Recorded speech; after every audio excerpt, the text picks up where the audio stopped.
Okay, do I have a second? Second. Okay, any discussion? All right, let's take a vote. Aye. Aye. Michael? JD? Aye. Aye. And I for me. All right. So that being said, we need to now go to executive session. Do I have a motion to go into executive session?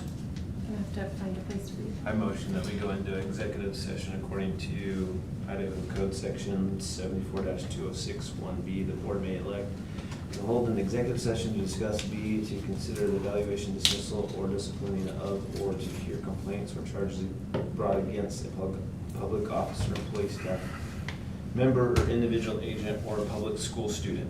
Do I have a second? Second. All right. In favor, Christie? Aye. Aye. Michael? JD? Aye. Hillary? Aye. Aye for me. And I just want to say before we leave, thank you, Kevin Gifford, for stepping in. We appreciate it.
Session, let's stand for the Pledge of Allegiance tonight.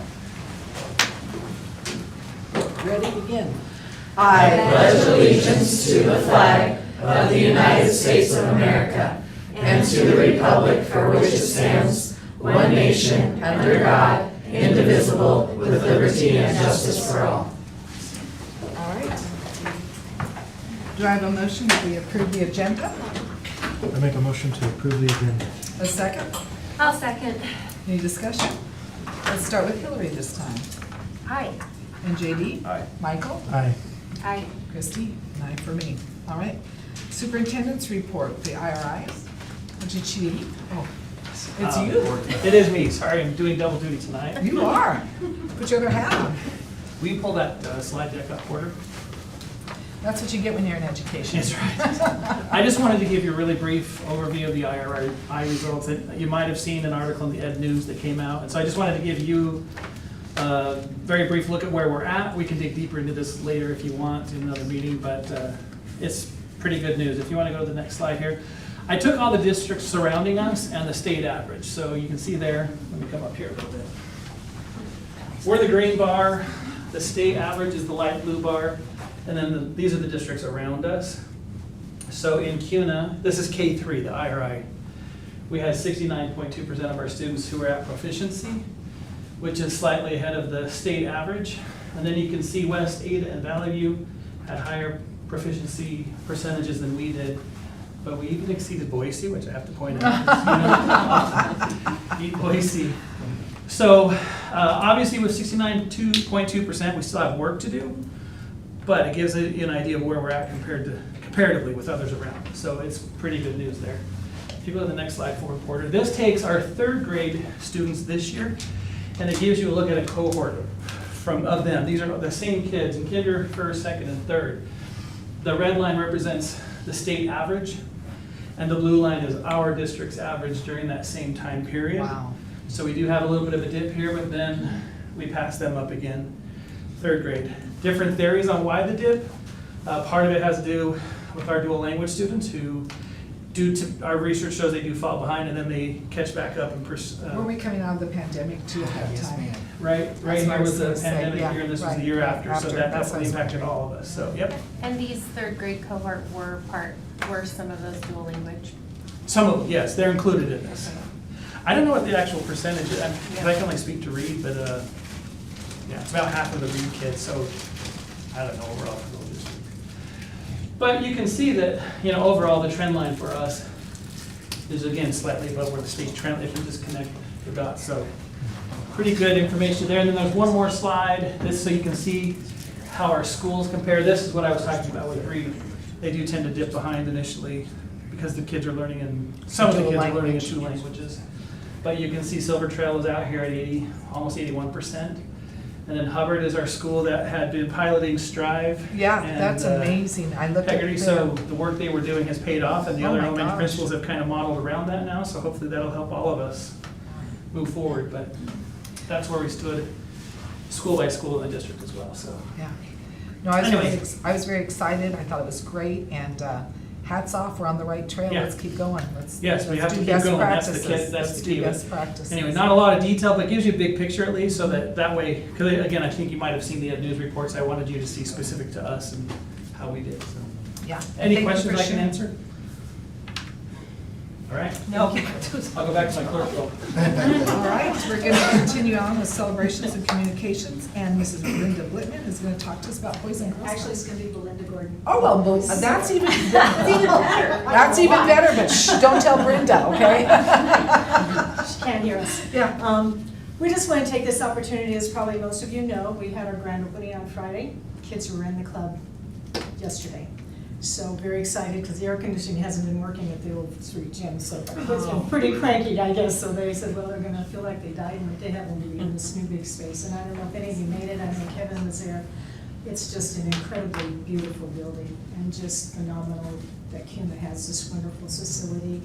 And it's not only just for the kids, but the community will be able to, it was designed so that the community could come in and use the gym and the cafeteria and kitchen, and the rest of the club would be completely secure and blocked off. So, because we wanted this to be something that benefited the entire community. And we really wanted to just take this opportunity to thank the Kuna School District, because you have been our partners for so many years. And really, truly, if it hadn't been for your partnership and allowing us to use school facilities for our programs over the years, I don't think we would be here today, because we really were tasked early, in the very early years, with proving to the board and the community that there was really a need. We knew there was a need. I mean, most of our parents leave to go to work, and we have very young families. A significant portion of our population, the kids are under 19 years of age. So we always knew there was a need, and that need, of course, as we've all seen, the growth has just gotten even greater. But we had to prove it.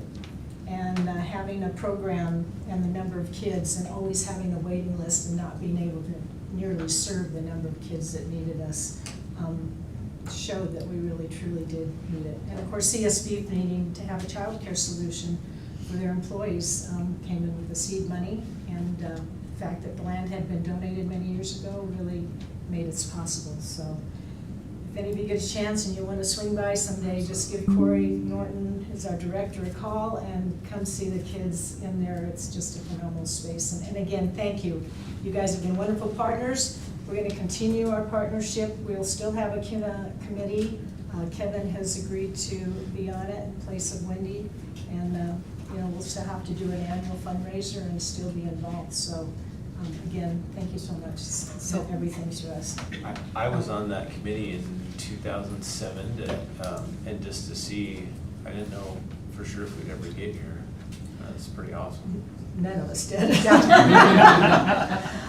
Brenda and I have been on from the very beginning. It's been over 18 years. And I'll tell you, there's many times it was like, really, is this worth it? Is this gonna ever happen? But somehow we just kept going. Once the land was donated to us and we had a program going, we kind of felt a responsibility to keep going, at least to keep those things going and to take care of the land that was donated specifically for that purpose. So we're just very thankful that we've been able to make this happen. It's really was a dream come true. I think it's wonderful for the kids in Kuna, and that's what we're all about. So thank you for keeping going after 18 years. You're welcome. And I did miss the grand opening because I went on vacation somewhere, but I plan on going by, want to see it and ask some questions. I do. I do, because it might be some things that we can do together. Yeah, and what we're especially excited about is we're gonna have a teen center now. Oh, cool. That's been my heart for a long time, is that junior high, especially that junior high age. You know, they're not old enough to drive, they can't get a job, and they're real creative about getting into trouble. So They are. we have a beautiful teen center, and we do not charge anything for the teens because we don't want to give them any excuse to not come. So When was that land donated, and who donated that? Ralph Millen was the owner of the land. It's the land, you know, it's right by Butler Park. So if you look at the fire station, look straight back, and it was donated back in 2012 was the official 2012. donation date. Yeah, we just held on to it. Talking to him in like 2009. Yeah, we literally created a nonprofit to hold on to that land until it was, Awesome. the club was willing to take it. Good foresight to do that, too. Yes. Nice, thank you. We've had, it's been taking a village, you know. Oh, yeah. We've had a lot of luck, a lot of ups and downs, a lot of obstacles and challenges we never could have imagined, but I guess good things come to those who wait, so. Yeah, thank you, Amanda. Thank you. Appreciate it, good job, thank you. All right, and next we have Melanie Phillips, who's going to talk to us about, she came before as a delegate, the language Yes. testing for the high school. Yes, and I brought one of my favorite people, Ashley, with me to give us a little bit of an update. So I saw a need, and I was hoping that there'd be an opportunity, and my timing is horrible because it was in May, which is when everybody's trying to wrap up the school year. So I really just wanted to celebrate the people that have helped us get to the point where we are now. But just as a quick recap, at the college level, bilingual students can test out languages and receive college credit or receive waivers so that they don't have to fulfill a language requirement in college. And I was hoping that that could be the case at the high school level. And so my motivation was one of my favorite people, Ashley, and she's from the Philippines, and English is a second language. And she's come and she's had this Herculean effort of learning English while also taking on really heavy loads. And next year she's going to be a senior. And we were looking at her classes. She's also on the CNA pathway. And so she was gonna be taking things like anatomy, and she finished midterms and a lot of other things that are just really heavy. So we were hoping that we could lighten her load a little bit by having, if she tested out of Tagalog, that she could use that as an elective credit. So I called the State Department of Education in May, and they said, yeah, that's totally doable. It's up to every individual school district. And so I just wanted to give a shout out to Mr. Gifford, who said that through our Apple curriculum, there is testing available, also to Mrs. Stringfield and Mrs. Vakatich and Mr. Beamer, so many people that have been helping us along the way. Again, unfortunately, the timing was poor because everybody went home for the summer, and that's okay. But the biggest hurdle that we've run into is that the testing won't be available, her window won't be available until January. So in Ashley's case, we've decided to test with FLATS testing, which is Foreign Language Achievement Testing Services, and they're recognized all across the country.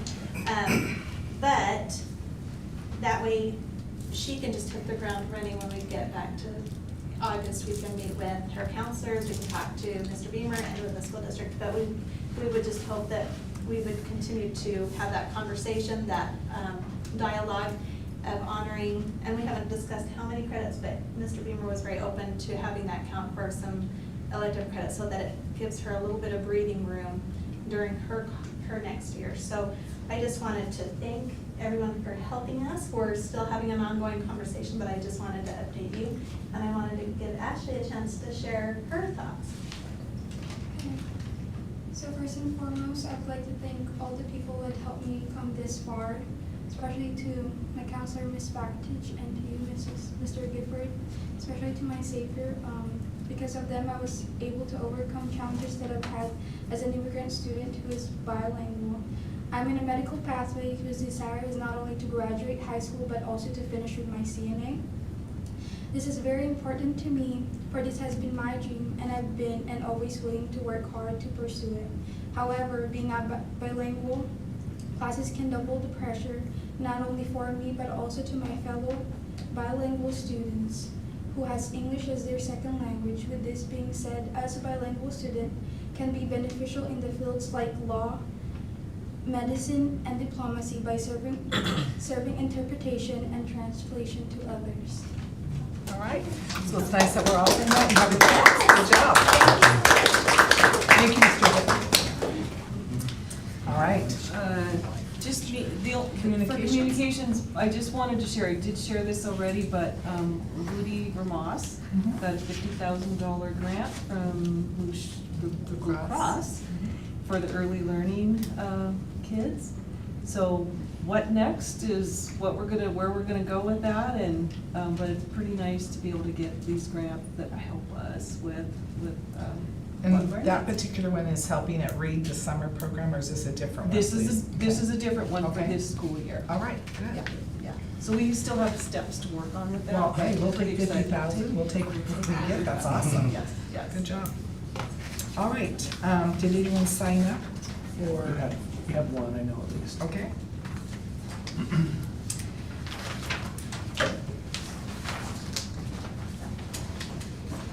All right. So just so we know that things have changed for the policy now for delegations, as of July 1st, whatever is talked about has to be on our agenda, and I see that you have done that. I think it's 262.1, which I think is on the agenda, correct? So she will have 3 minutes. One thing that kind of bothered me as a person, a board member, and just as a patron of the community, I always thought, well, how can people, if they have something to say, want to say it if it's not on the agenda? But we do have a way to do that. You can email any of the board members or the district, and we can see that email and take a look at it and see if that's something that we want to do. So it's not just what's on the agenda. I just want everyone to understand that you do still have a right. So Christy Hardy, if you'll come up. I don't have an address. I do have your phone number. So if you will state your address for us. and I'll your tell you name, my and zone, have I'm 3 in zone minutes. 2, but I don't really want to give my address right here. Is that the new? I'll write it policy? down for you. You want me to write it down? I'm just going off what's the new policy as of July 1st, I think you have to put your address on, don't you, and state it? Yeah, That was do you my want me to put that on understanding. there right now? Yeah, and then you have to state it also. That's my understanding. Anybody have anything different to that? So, have Pam will travel. Yeah. Am I correct on that? Yeah, it's the same as city I think it's council. a code, Okay. state code. Yeah. But you'll go. Sorry, all these changes. Oh, All right, so if No. you'll state your name and your address and realize that you have 3 minutes. Okay. Christy Hardy, as you all know, Address? address 2457 North Sunset Farm Road. Okay. I am in Kuna, Zone 2. So, Madam Chair Trustees, I just wanted to comment on the changes to policy 262.1, board meeting rules of order and procedure policy. You will note under meeting conduct, the proposed additions are as follows. General rules of parliamentary procedure are used for every board meeting. The most current edition of Robert's Rules of Order may be used as a guide in the meeting. So I understand that, I go to all the meetings pretty much, but Robert's Rules of Order are loosely followed. But I welcome this formal addition to putting that as something to follow a little more closely, just because it's hard sometimes as a audience member, and I think even as a board member, to know exactly what's being voted on sometimes. For example, the last board meeting on June 11th, during the new business section, when it was considered the 24-25 budget, it's difficult to know exactly what was being voted on. Of course, I was in the other room just viewing it as well, but so this wouldn't occur if Robert's Rules of Order were being followed. So I actually noted 9 violations within 9 minutes, starting at hour 2:16:48. And I have them listed here with the Robert's Rules of Order, just notated and referenced, but, and I won't go through them, I'll just hand them to you, but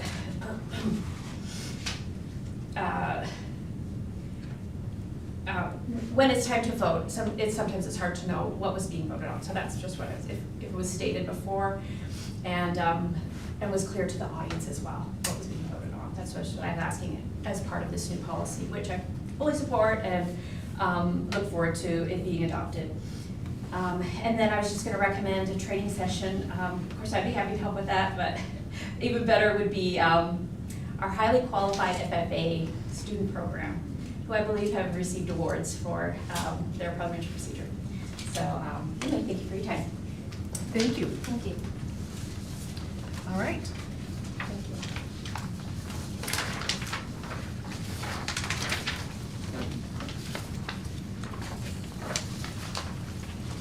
Any more for the clerk? All right. Do I have a motion that we accept the consent agenda as is? I motion that we accept the consent agenda. Do I have a second? Second. Any discussion? All right, we'll start with you, Hillary. Aye. JD. Aye. Michael. Aye. Kirsty. Aye. And Kim, aye. All right. That being said, like that up. Moving along to unfinished business. We are so lucky that we narrowed our presentations down to 2, and we have both of those here tonight. And so I believe we're going to hear first from ISBA, who put in a, I don't know what it's called, a RF, what is it? RFP. Thank you very much. It's, I do education. RFP, and go through and here to answer questions. Okay. So, this is Katie, and What's this Katie, is a little bit- Is it the same? Oh, that's different, This is her presentation, yeah. Yeah. This is, oh, there's some bullet the points. presentation's on our thing. okay. Oh. So I'm gonna turn it over to you, and go ahead, and you can begin. Well, thank you, Chairman Nixon and trustees of the Kuna School Board. I'm excited to be here today presenting on ISBA's Superintendent Program. My name is Katie Russell. I'm the Communications and Program Associate with ISBA. I also oversee our Superintendent Search Program. Thank you again for letting me share a little bit more about it. So if you want to move on to the next slide. So about ISBA's Superintendent Program, we created our Superintendent Program about 10 years ago to assist school boards with one of the most important roles a school board has, and that's hiring their next superintendent. We are based in Idaho. We only assist Idaho districts with their superintendent search. In 2023-2024, we assisted 7 districts all across Idaho, varying in school sizes with their searches, and successfully placed superintendents in each of those districts. Our search program has 2 different options, and you can see those 2 options on this handout that I believe was passed out in front of you. The first one is a marketing of opening. So I like to call this one a partial search. What this search consists, or what this option consists of, is we are there to help you from the creation of your application, creation of promotional materials, creation of any kind of documents or anything you want to collect from the applicants, to the meeting where you review applications. So on that is steps 1 through 4. ISBA puts together application packets. So we have a system that we use called Revelis. It's an online application system that we collect all applications on.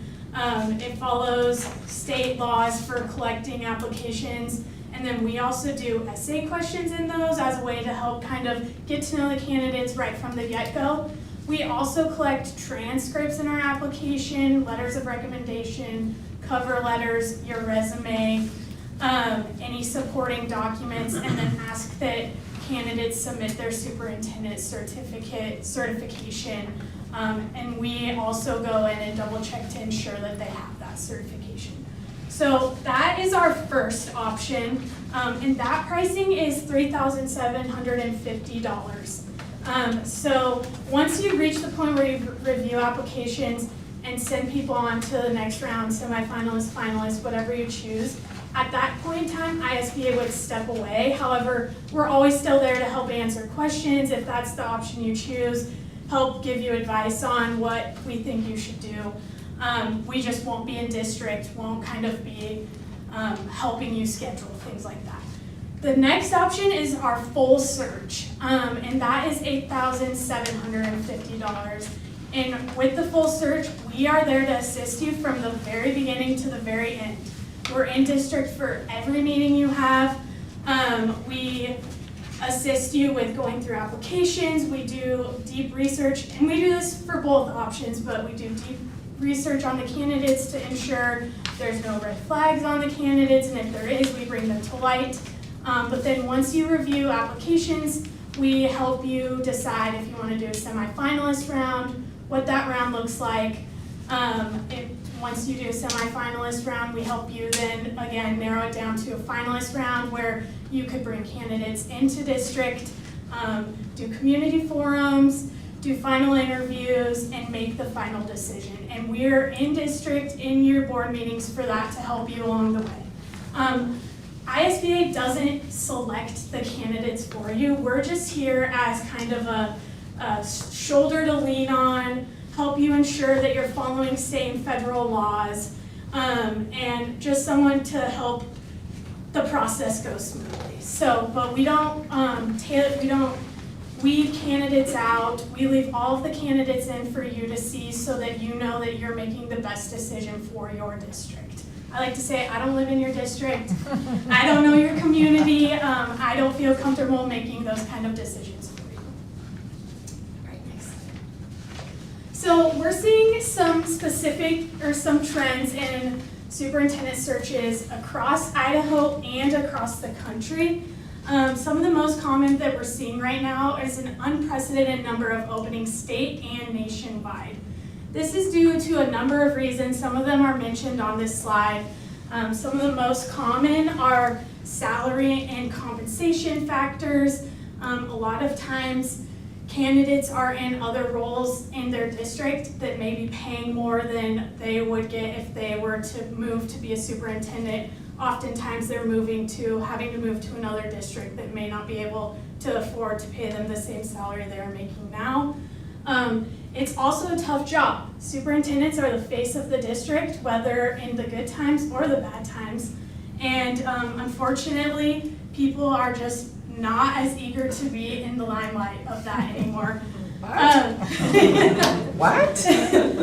So I speak at Boise State's superintendent class every year, and those are some of the most common answers I get when asked if they are going to continue on to be a superintendent or not.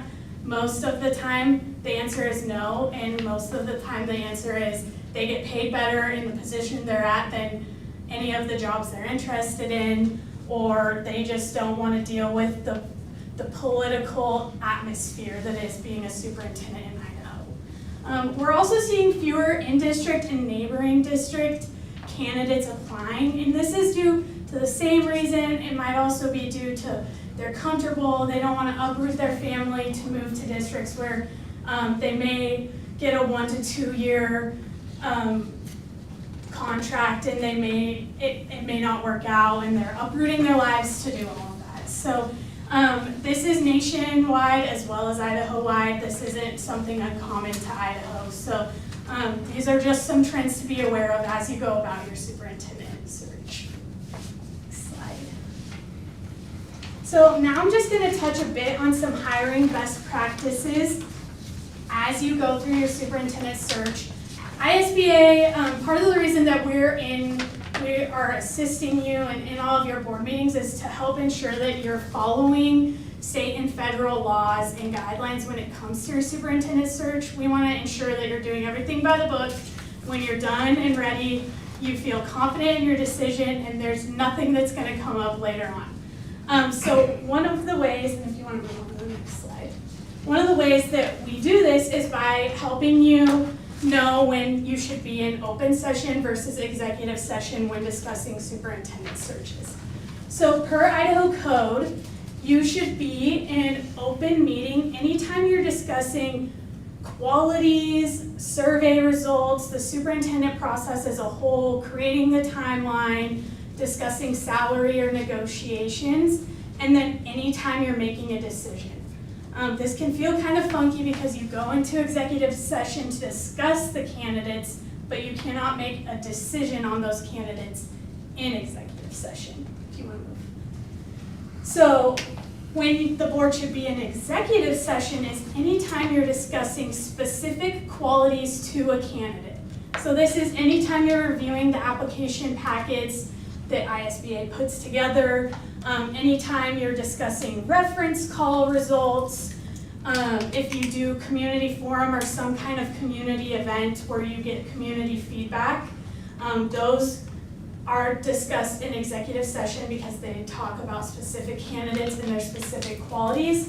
Interview responses, we also at ISBA do the social media search, so we ensure that they don't have any kind of crazy news, especially if they're coming from other states. That is also something that is discussed in executive session. If you ever have questions about this, regardless of if ISBA is who you end up choosing or not, we are always happy to help answer those questions, or we recommend that you call and So just a few other things to know about open meeting law and hiring best practices. The Idaho Attorney General's office has his open meeting law manual right on the front page. It's super easy to find. If you ever have questions about if specific topics should be discussed in open meeting or executive session, that's a great resource. It's really easy to access. And this is also great for any kind of board meeting, not just during your executive session. It has answers about everything. It's also important to remember that confidentiality is crucial throughout this process. The candidates apply to us in confidence that the information they're providing to us is going to stay between ISBA and the board and whoever else is in the meeting and is involved in the process. So what is said and happens in executive sessions should stay in executive session. That means when you find out where a candidate went to college and all of that stuff, that should not be shared outside of the executive session room. Also, the board must comply with the Equal Opportunities Employment Act. This means that the board is not allowed to make decisions on not hiring a candidate based on age, disability, pregnancy, race, color, religion, and sex. This is a federal law. You're required to practice it in all areas of hiring. So it's just important to remember that. If I'm in your meeting and I'm hearing a conversation steering in that direction, I will quickly move you back to a path to help you ensure that you're staying out of controversy there. Next slide. So I just wanted to quickly go over some of the ways that you can become a superintendent in Idaho. This is one of the things that we do when we do our background check on the candidates is we ensure that they have their certificate, that it's current and valid, whether that's in state or out of state. So if you want to go to the next slide. So there are 3 ways you can receive a superintendent certificate. The first is that you have your Idaho superintendent certificate. This means that you've gone to an accredited university in Idaho, so U of I, Boise State, ISU, NNU, somewhere like that, and you've completed your superintendent certification classes. You've received recommendation and the SDE has approved your certificate and you're a valid superintendent in Idaho. The second way is that you're an out-of-state superintendent with a valid superintendent certificate. Idaho has a reciprocal agreement with most, if not all, states in the country that allow for very easy transition from their current state they're in to Idaho to make it easy on transferring superintendent certificates. Sometimes that means that all they have to do is go in and apply at the SDE, fill out the forms, and get approval. Sometimes it means they may have to take a class or 2 that maybe Idaho requires that their state currently does not. But it's a really easy process. The SDE is super helpful at helping us understand what that process is or what kind of steps they need to take. So we communicate back and forth with them regularly on in-state and out-of-state candidates. The third and final way that you can receive a certificate in Idaho is that you're currently enrolled in a program. What this means is that if you're currently enrolled, you have to be showing positive progress while you're in the program and you have to graduate after 3 years. If that is the case, then you can serve as a superintendent during that time, and then once you receive your certification, you move up to having your Idaho superintendent certificate. I forgot to mention, please stop me at any time if you have any questions. I'm happy to answer them. So I kind of went over the search process, but just to go over it a little more deeply, ISBA, we're here to help you through the entire process. If you select the full, we'll help you through the application review portion if you select the partial. I like to tailor each search process specific to the district, the needs of its community, the needs of its staff and teachers, and parents and students.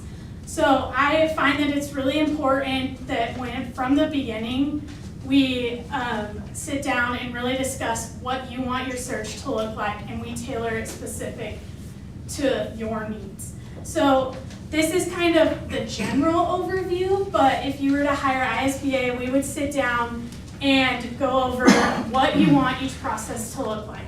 Now that can sometimes vary based on the amount of candidates you get, but I always like to do application period, and that's typically for 3 weeks to about a month-ish.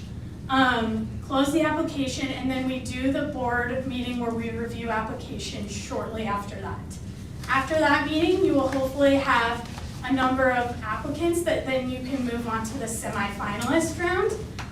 That round can look a lot of different ways. Again, it's based on what works best for your community, your board, and your district.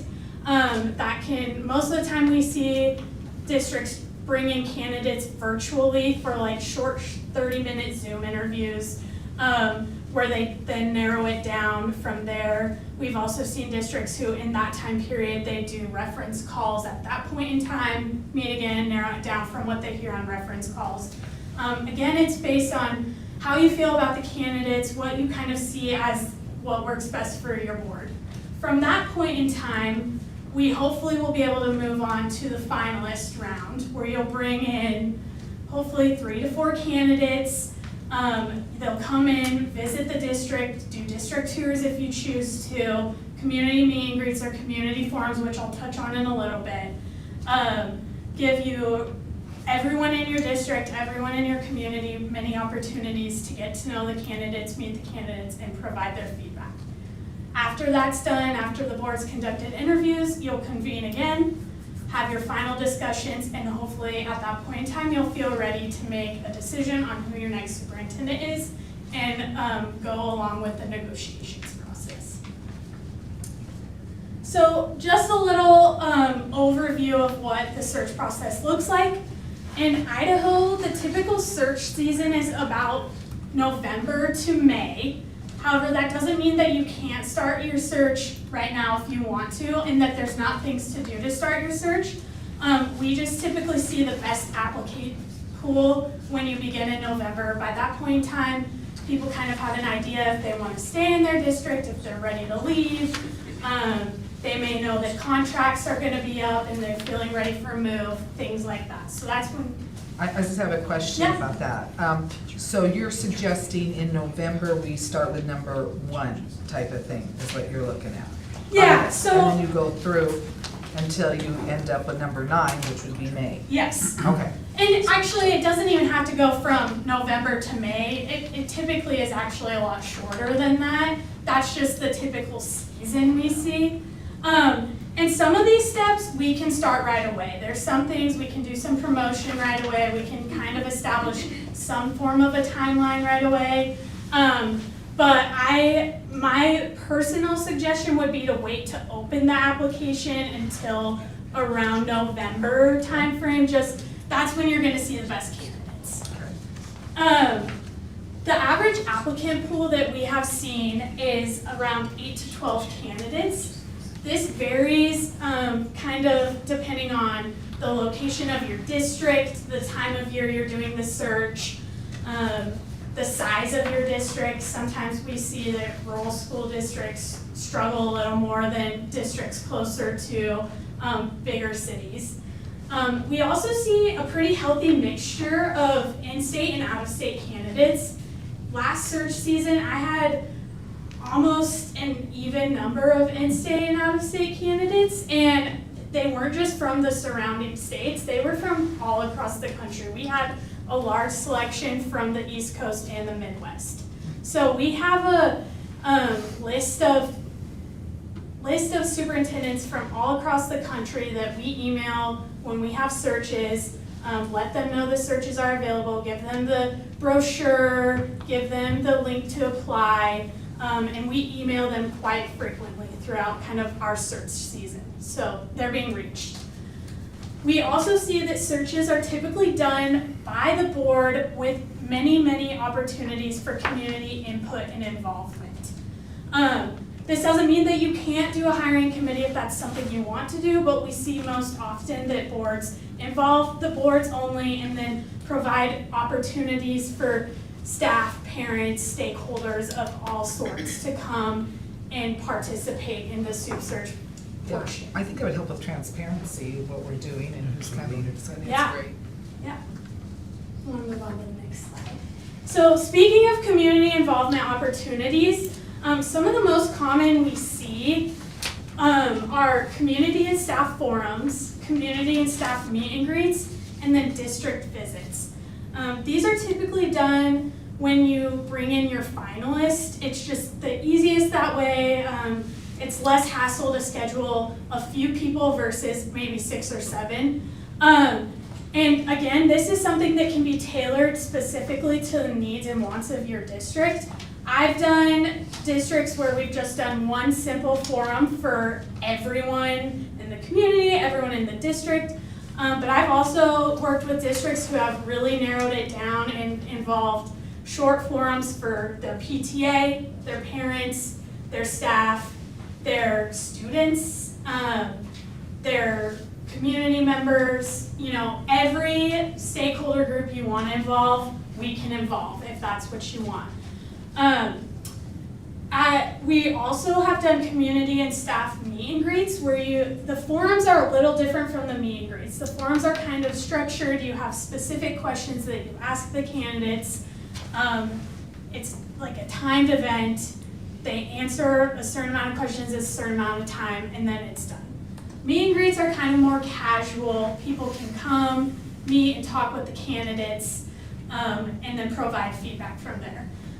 Where I just want to make a note about meet and greets is that it's important that these stay pretty structured, because you don't want people coming in and asking questions that they're maybe not allowed to ask, or asking questions that scare candidates away, or put your district in a bad light. Unfortunately, it just happens. So if you provide structured rules on what this looks like, that could be really beneficial. And then the final option is district tours. This is more for internal staff members, so district staff members. I've also seen this work really well with students, where you can involve your student council or ISBA, whatever groups you want, to do the district tours. They take the candidates around, show them their district, show them their schools. It's a really fun way to involve the students in a process that does affect them. And district tours are also a great way for teachers and admin to have more one-on-one time with the candidates, because as they come to their school, the admin can participate in the tour, share information about how their schools are doing, what great things are happening in their schools, and it gives them the opportunity to ask questions to the candidate. After all of these opportunities, we do provide some form of comment cards, feedback of some type to anyone involved in these, so that they can provide feedback to you on what they thought about the candidate, their strengths and weaknesses, so that when you go to review your final interviews and everything at the end of your search, you can refer back to these and see what your community thought about it. So that way you're getting input from everyone. Some things to avoid in your search, and like I mentioned before, I think it's great when you involve a search committee. If that's something that you choose to do, it's important to remember that selecting a narrow committee can be perceived as favoritism based on who is asked to participate versus who is not asked to participate, especially in districts of bigger sizes where you've got a lot of admin, a lot of district office staff, a lot of teachers. If you're selecting some but not others, it can be looked at as, why'd they pick this person? I know more about this. So it's important to remember that as you go on making decisions about what you want your search to look like and who you want to be involved in your search. Narrow committees can also put your candidate's confidentiality at risk. When you get a lot of people in a room, it becomes a greater opportunity for confidential information to be shared outside of the group. And as school board members, you're aware of Idaho laws, what Idaho laws pertaining to executive session, what can and cannot be said outside of executive session. But sometimes people who are outside of the school board are not as aware of these laws. Now, if ISBA is assisting you with this, we do a training on it, help everyone understand the rules and laws of Idaho and federal laws, but it still can just create some issues sometimes. And then finally, committees can alter the candidate's ability to be candid, especially if they're in district. They may come in to interview, have prepared for all kinds of questions, get asked a question, but their coworker is sitting on the committee, and it may make them feel like they can't answer the question the way they want, in fear of repercussion or negativity towards them outside of the meeting. So these are just some things to remember. I think involving a search group is great if that's what works best for your district. I'd like to be very candid about all of this. But you don't have to have a committee. You don't have to have a committee, no. Yeah. So I mentioned that while I don't recommend opening applications until about November, there are some ways that we can get started now. So those ways right now are that we can begin conducting surveys of your community, your district, staff members, any kind of stakeholders. You can create promotional materials, and you can establish your timeline right now. So if you want to move on, I'll go kind of a little bit more in detail to what these can look like. So we can begin surveying whoever you would like to survey right now. I believe in your RFP I included our generic survey. We send this out to, most districts just use this one, but we also can tailor surveys specific to stakeholder groups if you want really informative feedback from those groups. So you can learn a lot from these surveys on what your community is looking for, what your staff's looking for, and then surveys can be something that you look at throughout the entire search process to help you ensure that you're doing what everyone in the district wants. It can help you tailor your essay questions when you get your application put together, create qualities for what you want your next superintendent to look like. When you get to the interview part of your search, it can help you create interview questions, and it gives your community a first way to get involved in your search process. The next way we can get started is by creating a timeline. This we can start on now so that we are ready to hit the ground running when the time comes to open it.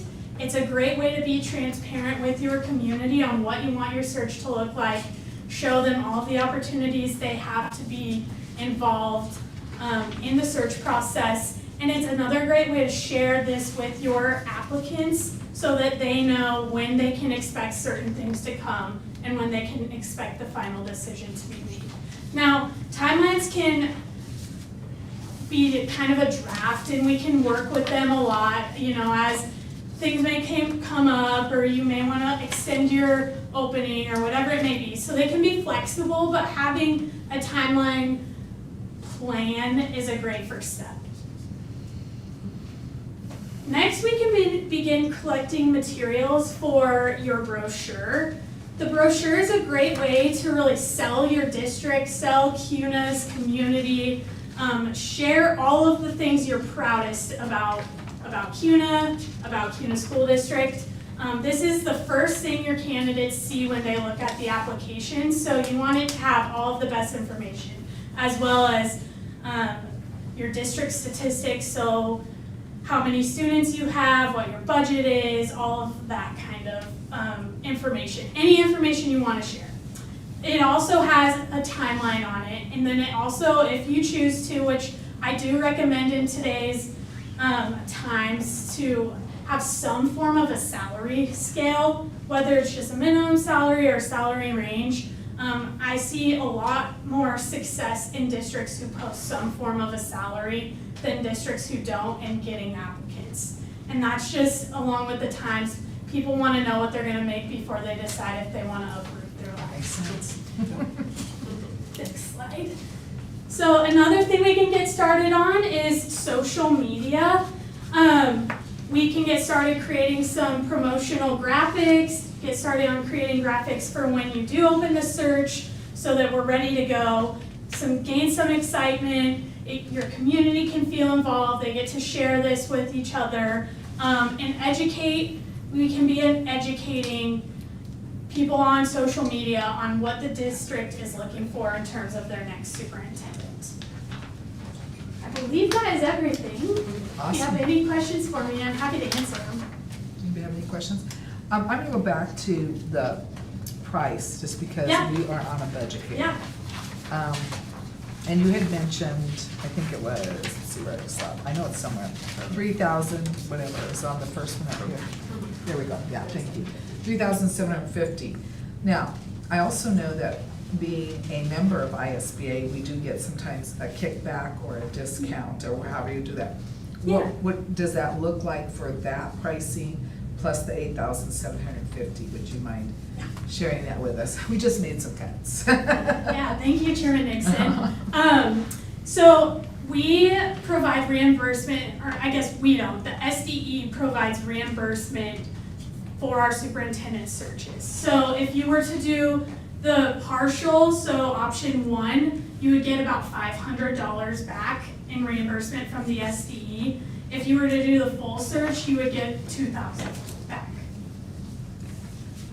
And to explain why, that's because we'll come in and do a public training on governance, which is your hiring best practices, open meeting law, et cetera. That's what it qualifies for the reimbursement. Thank you. Yeah. Yeah. Any questions or any comments or anything that you guys have? Because I know they're gonna probably be going here, correct? Yeah, Madam Chair, by the way, trustees, my name is Quinn Terry, I'm the Deputy Director. No need to introduce me, I'm just here to make Katie look great. She's been doing this for several years and she's doing a great job. So we did just want to say thank you for letting us come present. We are going to kindly exit your meeting because it's always awkward when you're having a conversation about who you hire. We don't want to apply any external pressure to the board. We know this is a tough decision. Going to do a superintendent search is one of the hardest things you'll ever do in your seat. So we get that, we understand that, we know that you've had to make some tough decisions regarding your budget. We are all very cognizant of that, but you do have Katie's number, so you can call her if you have any follow-up questions, and we're happy to answer those. Yeah. So thanks for letting us be here today. Thank you. And no other questions? Thank you. Thank you. Okay. Thank you. Thanks. We appreciate it. Okay. Then moving right along, we also would like to hear from the other one. McPherson Jacobson. Thank you. They will be virtual. They're virtual. All right.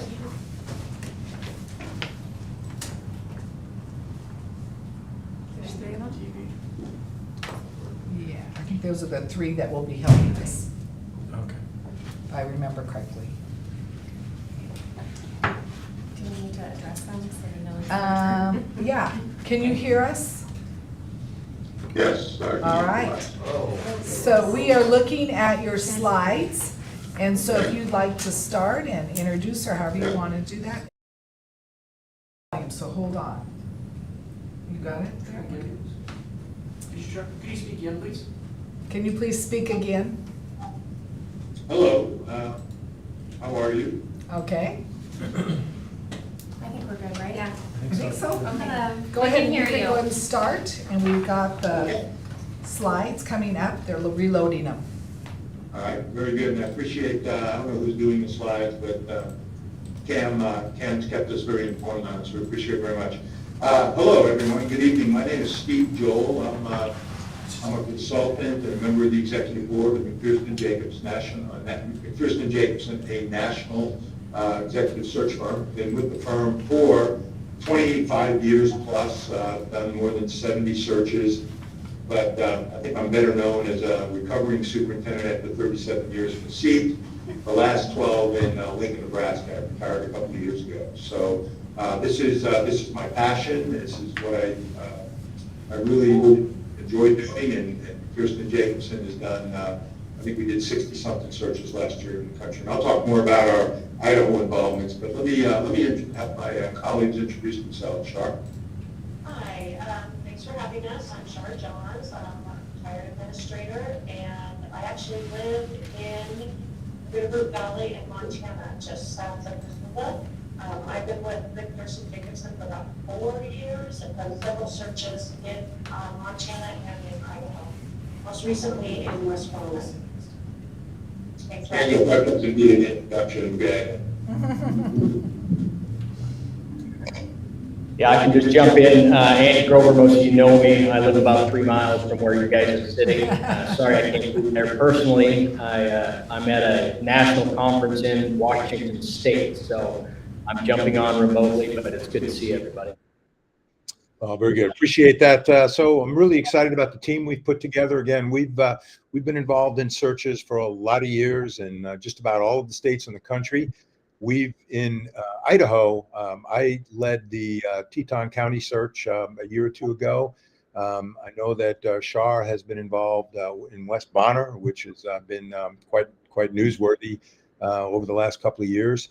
And I've done some personal consulting with superintendents and school boards in both Nampa and in Coeur d'Alene in the last year and a half. And Andy, I've known Andy for a number of years, and we've often talked about how important this search process is.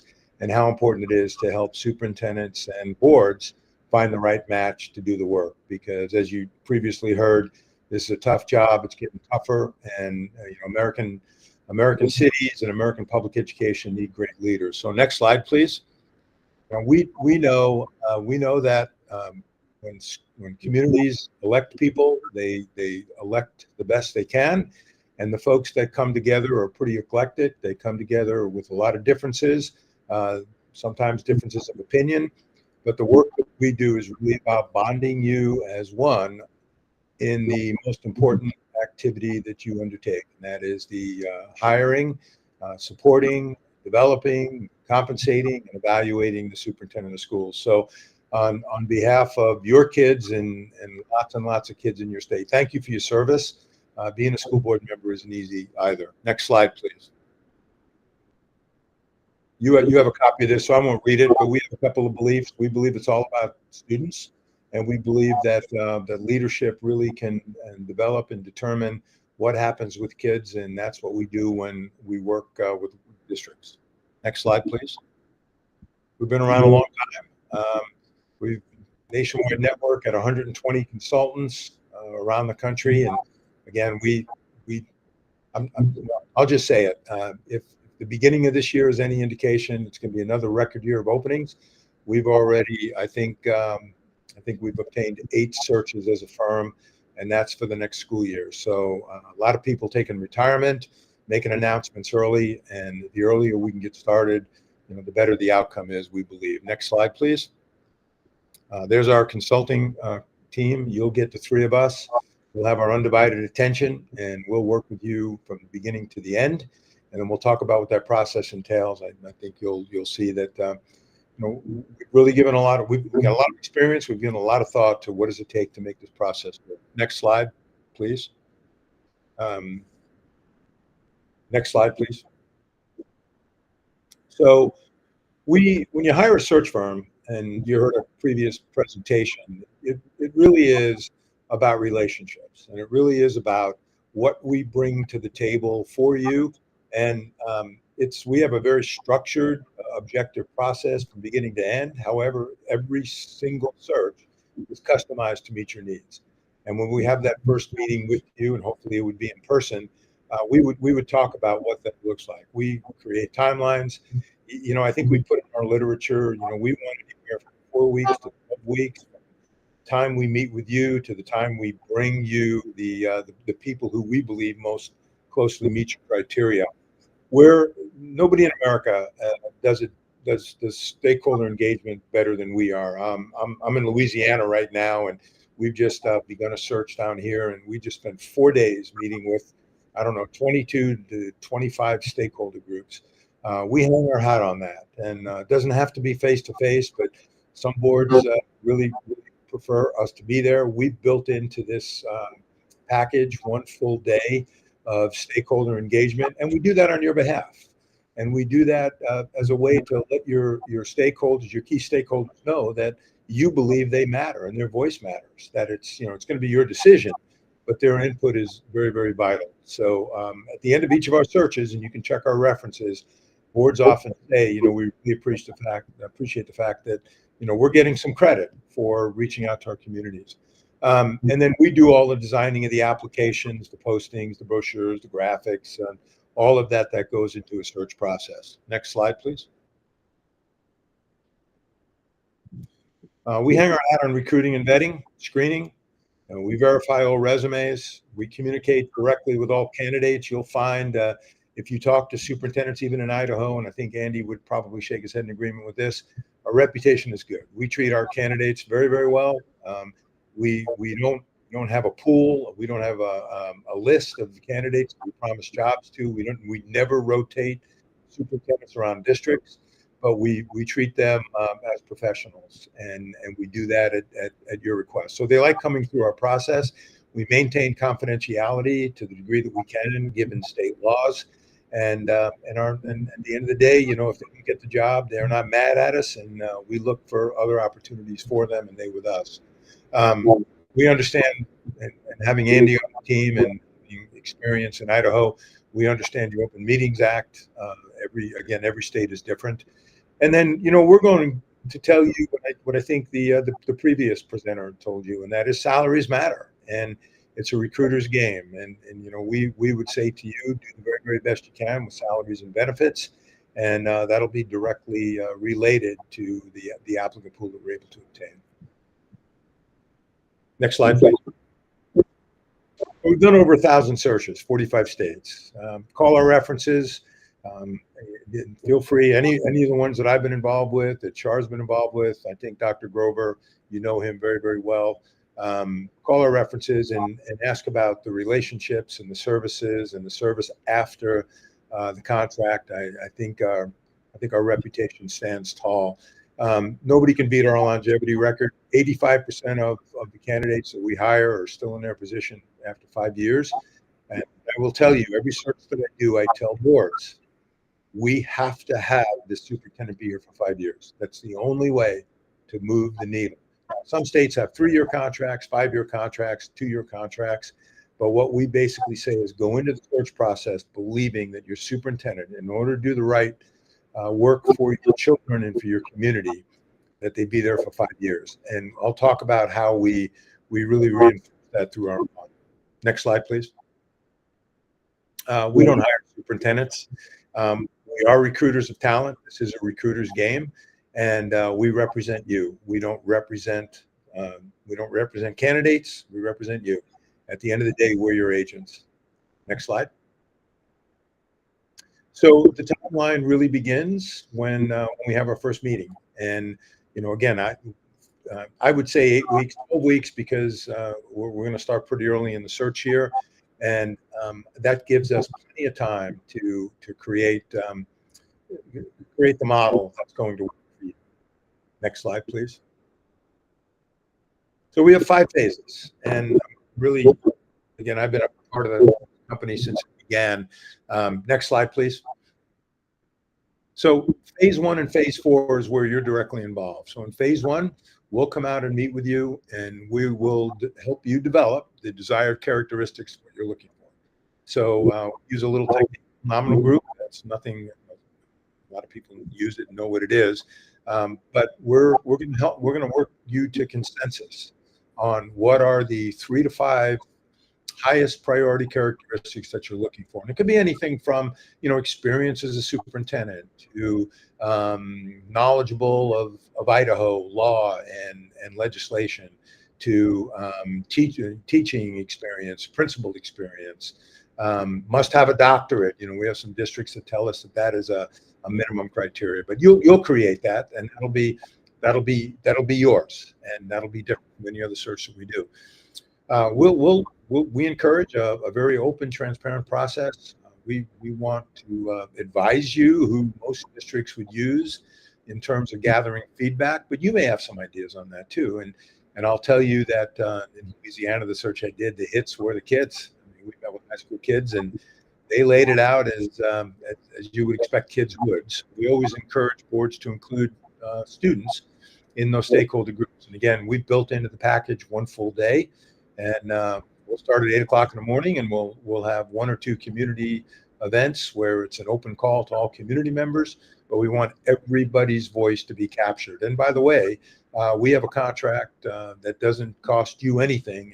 It's a free service with K-12 Insight. That is a professional survey company that's in 46% of the districts in America, and we will have an open link to your entire community and all of your staff to be able to fill out around 5 or 6 survey questions. So you'll not only get the survey data from us that we heard while we were boots on the ground, but you'll also get those that choose not to come. And we're seeing more and more people not wanting to physically be present, but they are more than willing to do surveys via technology.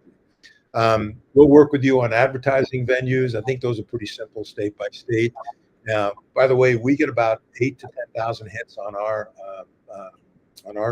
website a month, McPherson Jacobson. Because of your size, we might suggest that we advertise with ASSA, and Dr. Grover is familiar with them, that most superintendents will be paying attention to that.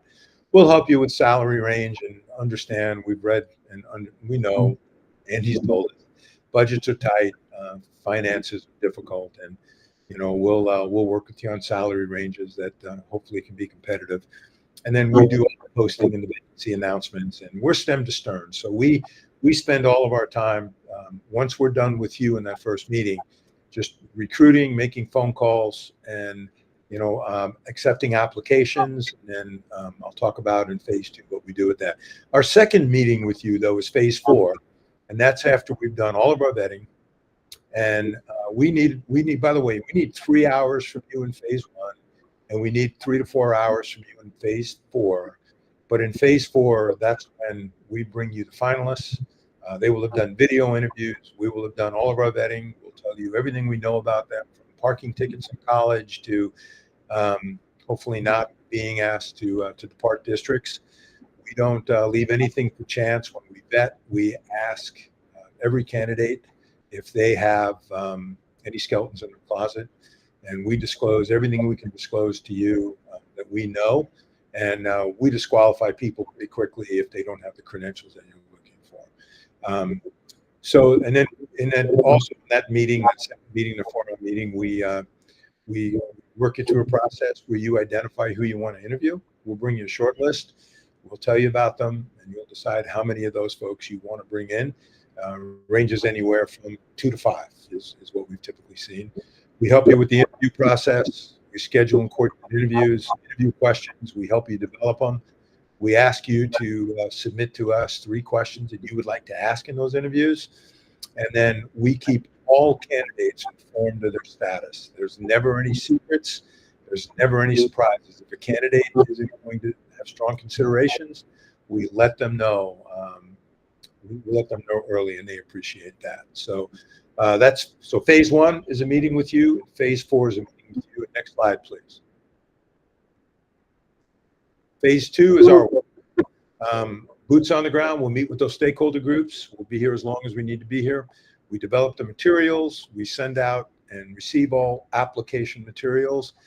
We actively recruit candidates and applicants. That has become even more of a priority in this day and age. In phase 3, every search firm will hang their hat on, we better be good at reading, evaluating, and vetting candidates. And in this day and age, we can't let anything slip, and we don't.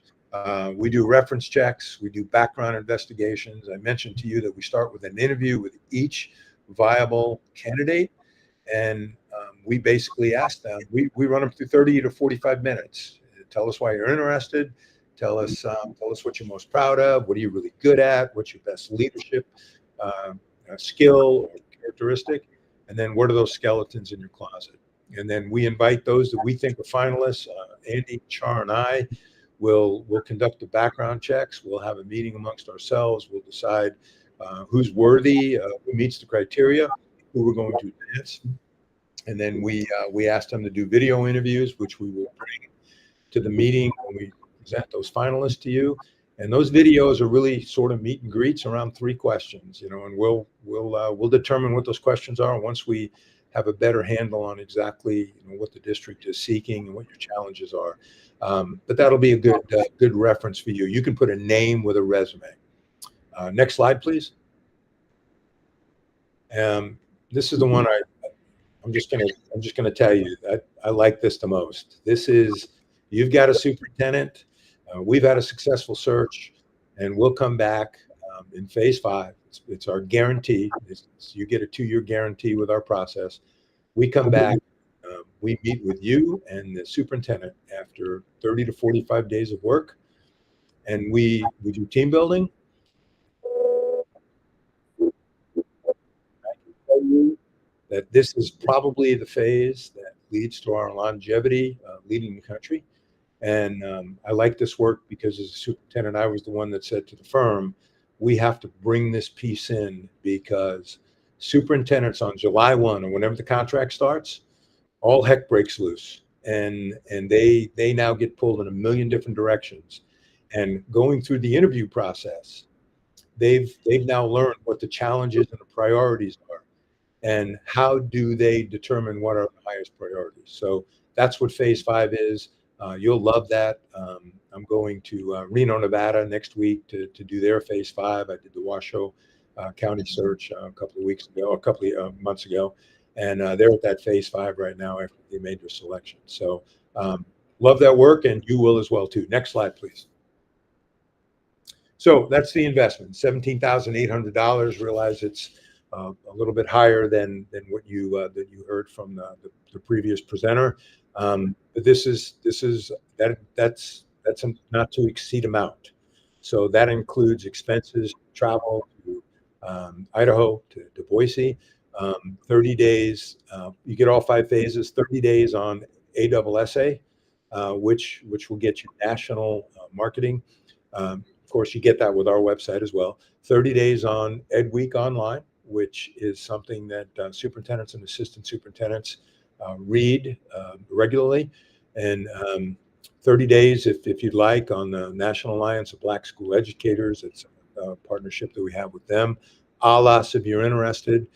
1 day of in-person stakeholder meetings, online stakeholder surveys through K-12 Insight, video interviews. We do criminal, educational, and background checks on candidates chosen for interviews so that we know that there isn't anything there that we haven't been able to detect. Travel expenses and office expenses. Now, having said that, that's a not to exceed amount. And if that number is something that you're concerned with, there are things that certainly we can pull off of that list that could lower that amount. For example, you may not be interested in all the advertising that we build into the package. But that's something that if you choose to select us, we'll work with you on to make it affordable to where you're going to get great service at a very reasonable price. So Shar, before I turn it over to the board for questions, Shar, anything to add? Andy, anything to add?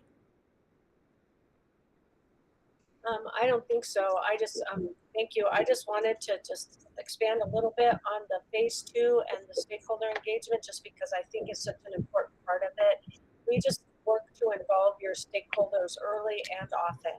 And being there and talking to stakeholders is one of my favorite parts of the process. And being able to meet with all the different groups that you would like us to meet with, it's a really great way to get your community involved right from the beginning. And I just think it's a really important part of that we offer. Great. Andy, you want to talk about the funding piece, that the board development piece in that phase 5? Sure. Like ISBA, we have that same abilities that you can put your dollars back from the state and get that reimbursed. We have the exact same ability to do that. So a lot of phase 5, we can get reimbursed from the state under that same program. Great, thank you. And again, you all know Andy is involved with the executive administrators of the state of Idaho, so we're excited to have him on our team. So with that, we'll stop and answer any questions you might have. Thank you for your presentation. It's great to see Andy Grover. So I think what Andy was saying was that we could also get, I'm sorry, am I too loud here? Okay, sorry. That what I understand you saying, Andy, is that we can get $2,000 off because of that grant. So then that would be $15,800 that we could be looking at. And then I understand you, Steve, to say that you're willing to package it in a different way. What would, just because we did go through budget cuts and I have people in the community saying to me, why are we kind of doing this? We have no money. What kind of things, if you were to take out, what would you suggest taking out and what would that cost be, I guess, as an estimate type thing? Probably take out the Ed Week Online. That's about a $500 cost. I think we can get the coverage through our website. By the way, we have 1,400 registered applicants with McPherson Jacobson. So we'll be able to get that out. And the other search firms will also pick up on the announcement. We'll take off the NAPC. I think that's about $350 or $400. We'll take out the ALAS. That's another one that is probably $350 or $400. And then if you were willing to go with all online stakeholder meetings, we could take out that. That's probably $1,000 for the consultant to be there all day plus expenses.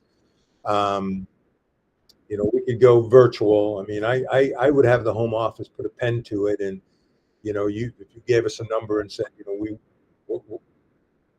if we did it, if we got it to this number, we could make it work. We'll figure out what that is. I will tell you, Shar and Andy are very, very close. So, they could hop over. Shar's 3 hours away. I'm a flight. So, maybe we take that out of the expenses and I zoom in as opposed to that. That's probably 11.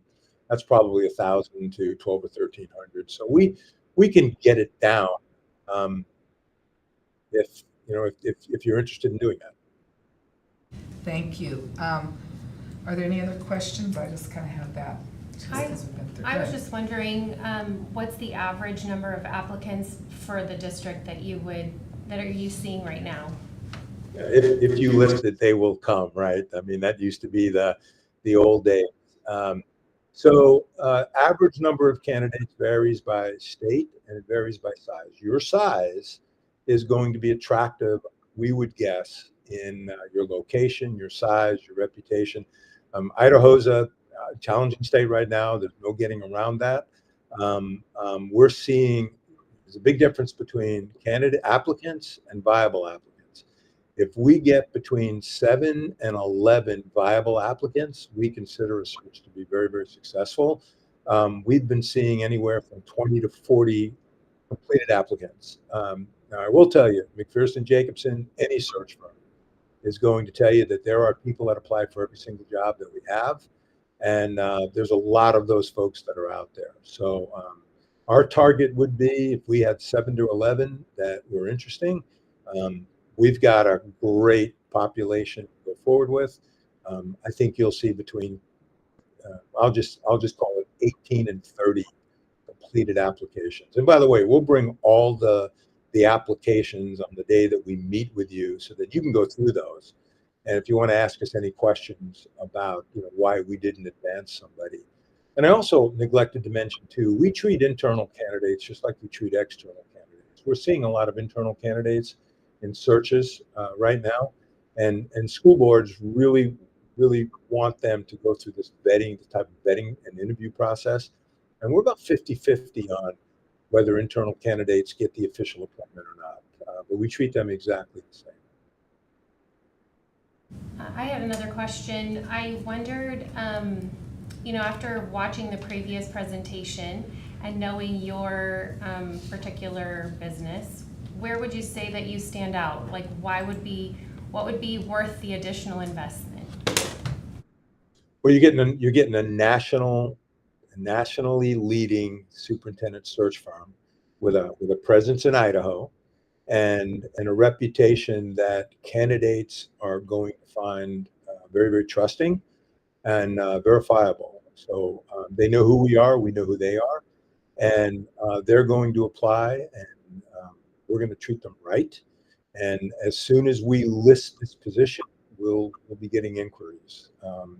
And that's because we're superintendents, right? And we've been school administrators, and we've done the work, and we've also worked with a lot of boards over the years as well too. So, we understand how important this decision is for you, but we also understand how important the decision is for the superintendent candidate, and what that all entails for them as well too. And then I think just look at our reputation is very, very good. So, Colorado, we have I was telling Dr. Grover as we were getting ready for the call, I think we have 5 states right now where we actually do the superintendent search work as part of a service through the School Board Association. California was our biggest.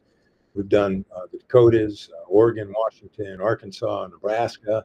And we've been in various stages of that. I think, again, people understand our model. Our model is very thorough, very comprehensive. And I promise you, if you bring us on, when we're done with phase 5, you'll be happy. You'll appreciate the investment, and you're going to have a superintendent that's going to want to be with you for a long time. Thank you. Thank you. Any other questions?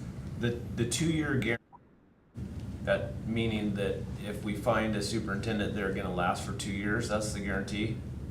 Yeah. Never, so I've done 70 searches. I've never had to make that guarantee good. But I will tell you this. In the last few years, we've had, and it hasn't been me, and it hasn't been Shar, and certainly hasn't been Dr. Grover. We've had a superintendent somewhere in the country get sick, very sick, and had to leave after 9 months. And we went in and did the search. And when we do it for nothing but expenses. So there's no fees. And quite frankly, a lot of that is done virtually. I've done a couple of state superintendent searches, one where the state of Mississippi hired a commissioner in January, and you can, it's a long story, but in May, the Senate failed to confirm that individual. It became very political. There was a black eye for the entire state, and we just went in and did the search for nothing, for free. And so we stand by that guarantee. And again, if you don't, we could take off phase 5, which probably would save you another $1,500, but the company won't allow us to put the 2-year guarantee on unless phase 5 is included. Thank you so much for your honesty and your willingness to meet with us and to answer our questions tonight. And thank you. Good luck with your decision. Very important decision. Thank you. Thank you. It is an important decision. Thank you very much. Thank you. So, right. This is an action item, and so I'm just gonna put this out there because I thought about this. And I don't know where you guys are, but I've had quite a few people, not quite a few, I'm gonna say about a half dozen people contact me and say, why are we going on a superintendent search when we have no money?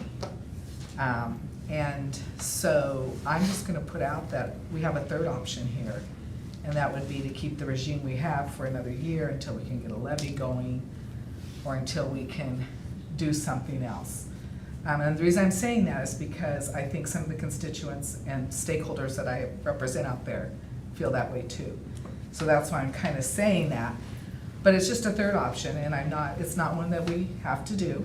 But I want to make sure we just don't have 2. I think we have 3 options here. And so I'm just going to throw that out. So let's open up for discussion. I mean, I guess we have a 4th option is to hire neither of these and do a search on our own. Yeah, you could say that too.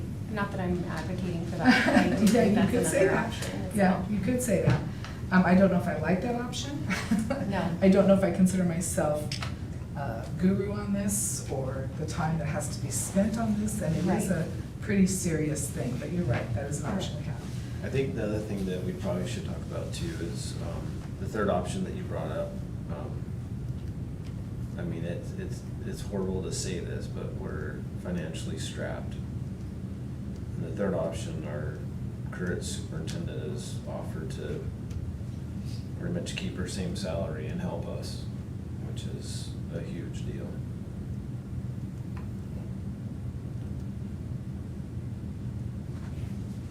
So, I know it's kind of hard to talk about, isn't it, people?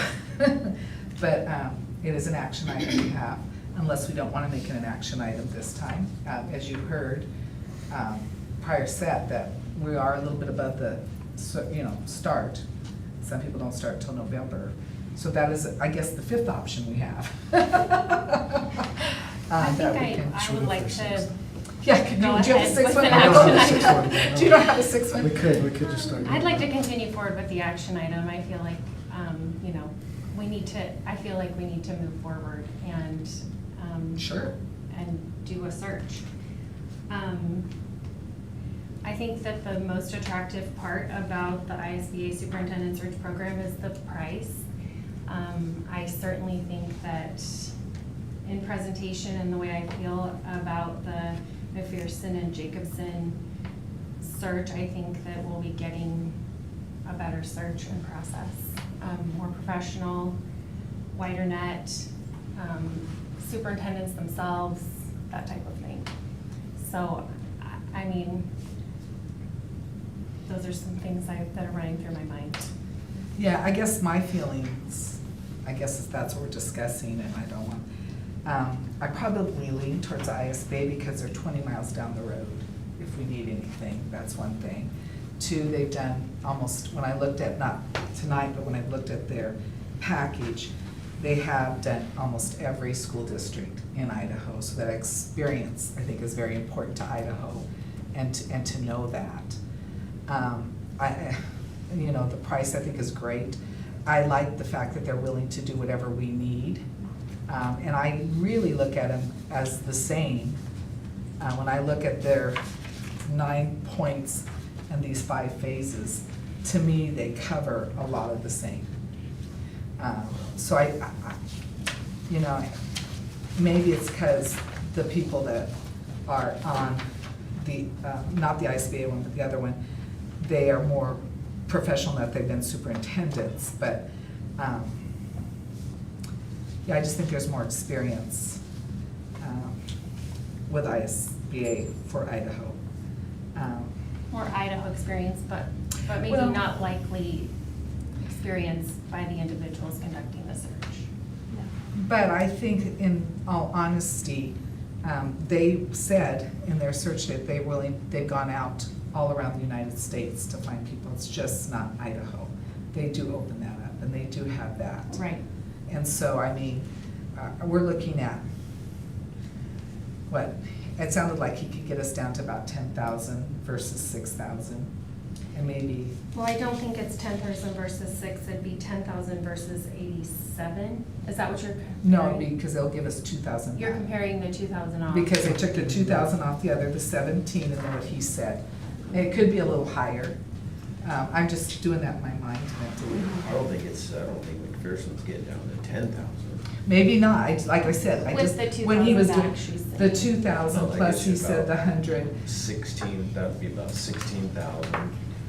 And then you knock all this stuff off That he was saying. But you knock all that stuff off and then your search isn't gonna be as good. It could Well- be about 12,000.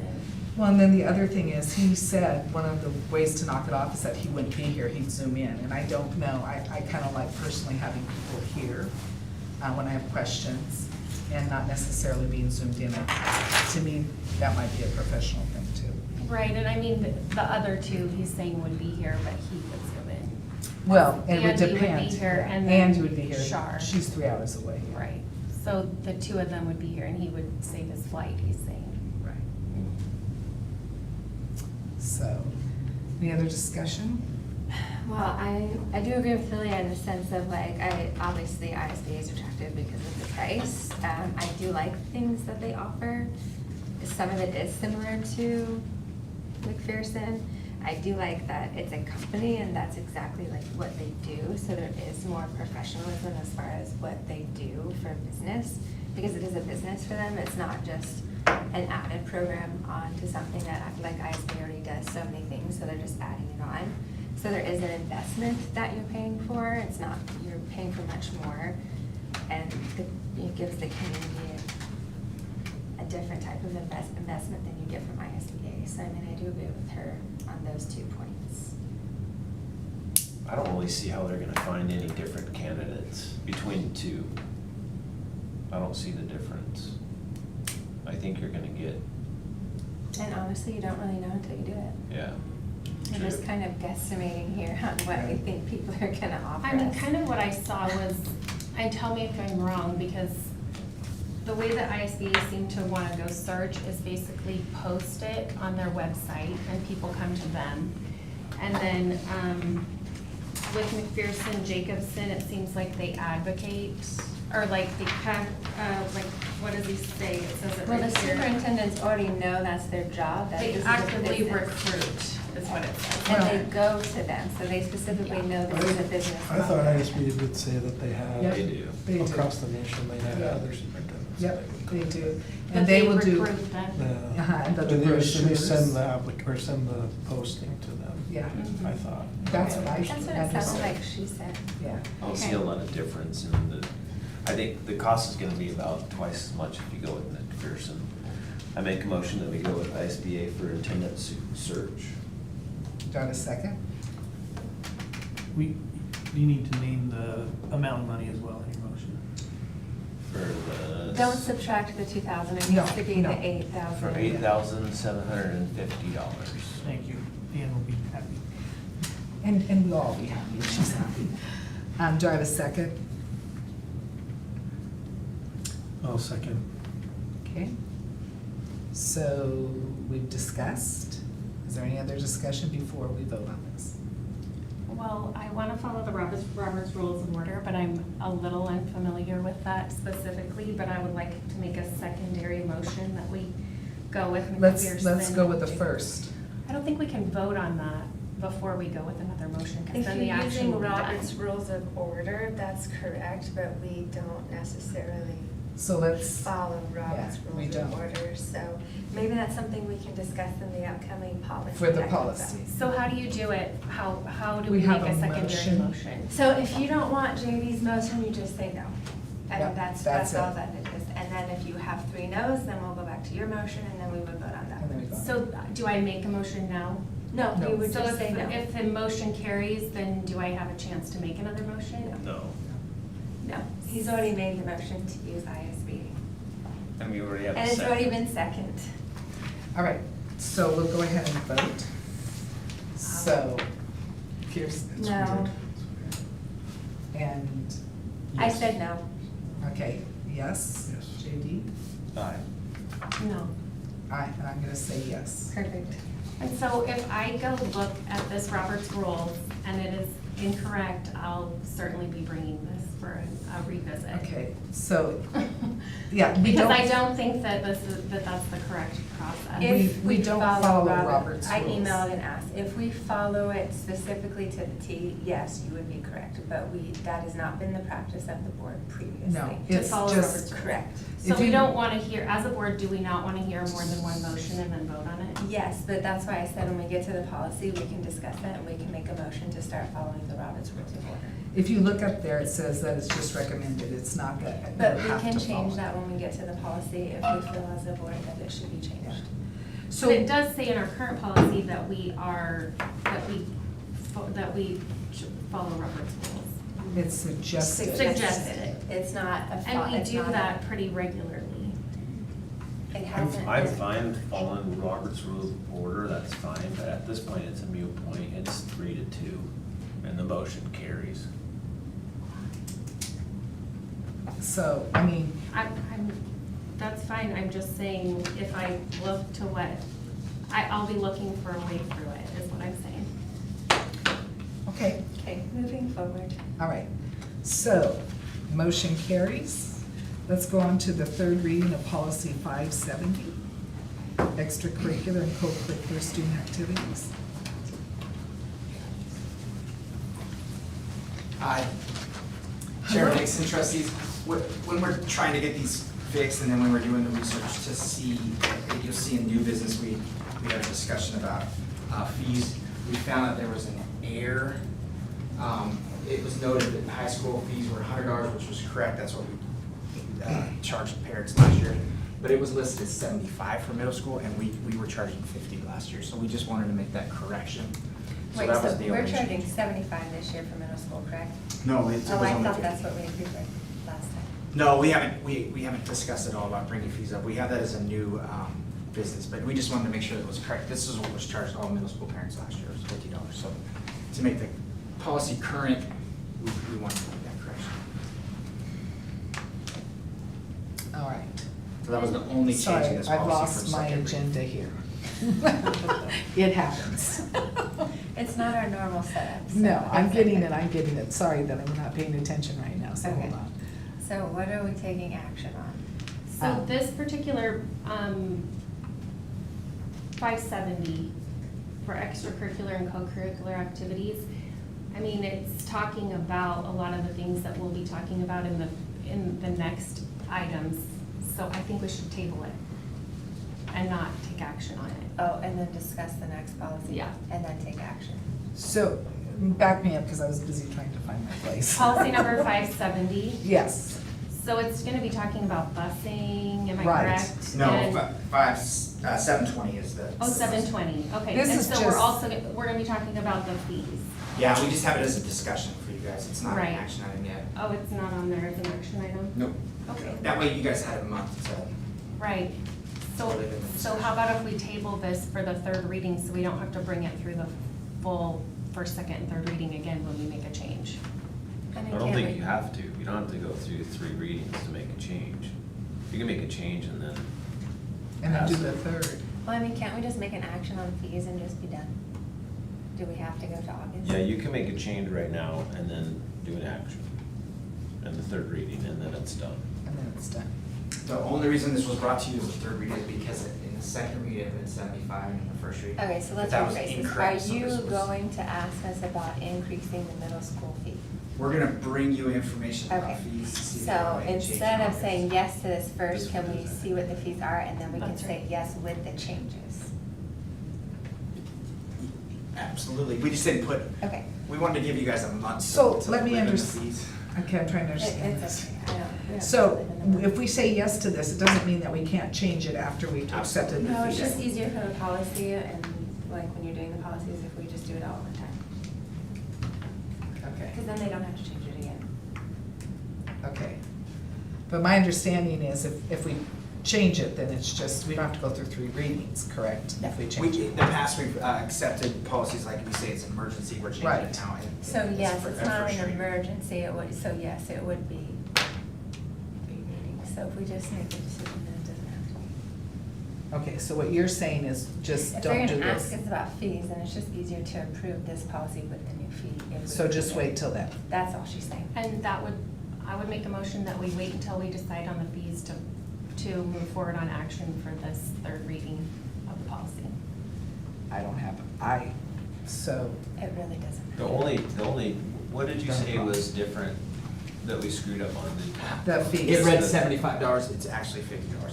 Okay. If you guys table it and we bring this back for third read and you guys say we wanna change fees, then we'll fix those for third read in August. And so what they're So we'll saying is table just it. easier to table it and do it when we talk about the fees. Which is the next policy, like it's literally coming. Yep. Okay, so I'm fine with that, so let's table it till then. Right. All right. So do we need a vote? No, Or we don't? we're just tabling it, no Okay. action yet. So it'll stay at that third read. Just remember, guys. Okay, so, This one has an action, if you scroll to right here, this is one of the cost savings was discussed, about activity busing. Remember, not co-curricular busing, but just activities. So this was, our wording is our recommendation for you guys. Activity busing will be provided for all school district approved middle school extracurricular games, tournaments, meets, matches by the Kuna School District. Our recommendation is to keep middle school the same. Middle school kids can't drive, middle school events are very early compared to a high school event. Second sentence, activity busing will be provided for all high school approved extracurricular tournaments, meets, matches outside of the Treasure Valley, Twin Falls, Coeur d'Alene. Trips that you wouldn't send a 16-year-old on their own. Well, I'm not saying you wouldn't, some parents do. Not me. So we're saying the only ones that would travel to high school extracurricular games, tournaments, matches, meets within the Treasure Valley will be the responsibility of the parent guardian. And so previously, in our budget discussions, we talked about removing all activity busing. Okay, so And so what where we're- did we find the money to do this? This is our recommendation. It was Right, so I mean, how do we Talking for fit that middle. back in the budget after? Talking about for middle school? And for high school For out of the district. busing. So we went from no busing to now they're asking to put it back in. Middle school, I Are- understand. are you talking about, is that for games and tournaments, or is it for like band and stuff that we? that would be co-curricular. We're No, just band is talking not about included. activities, so Okay. just that. Band's not So included. activities are sports and what else? It's only sports. Okay. Speech and debate is co-curricular, theater's co-curricular, Like- band choir co-curricular. Cast, Co-curricular unless they're paying for it out of their club money, so like a retreat, for instance. that doesn't that's on our consent. travel. That the Mhm. kids pay through their fundraising and their money earned. I mean, how much does this add to the budget?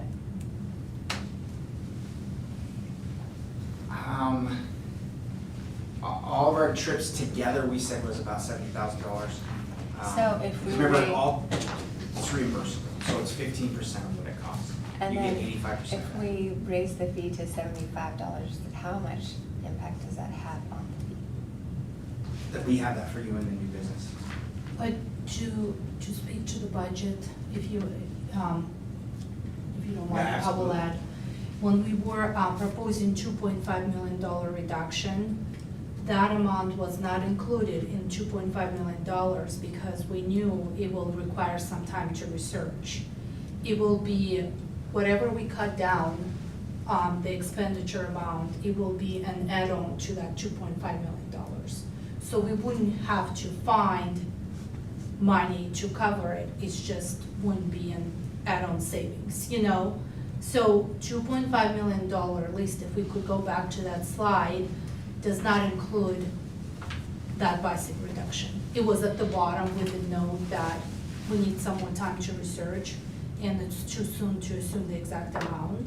So, so right now, this year, when I reconciled the accounts with Kuna High School and Swan Falls High School, the fees that we're collecting, they do cover transportation, but that's all they do. So this year we broke even, and Superintendent Beckett shared the information with you. So just to give you an idea, there's some, we are still covering, we're still in deficit for $500,000 in coaches stipends, you know, for extracurricular activities. But the fees that we're collecting right now, they do pay for busing. So the expenditures that, the last sentence that Brian mentioned, where it's the responsibility of parents, guardians, whatever we can save on those expenses would be add-on to that $2.5 million.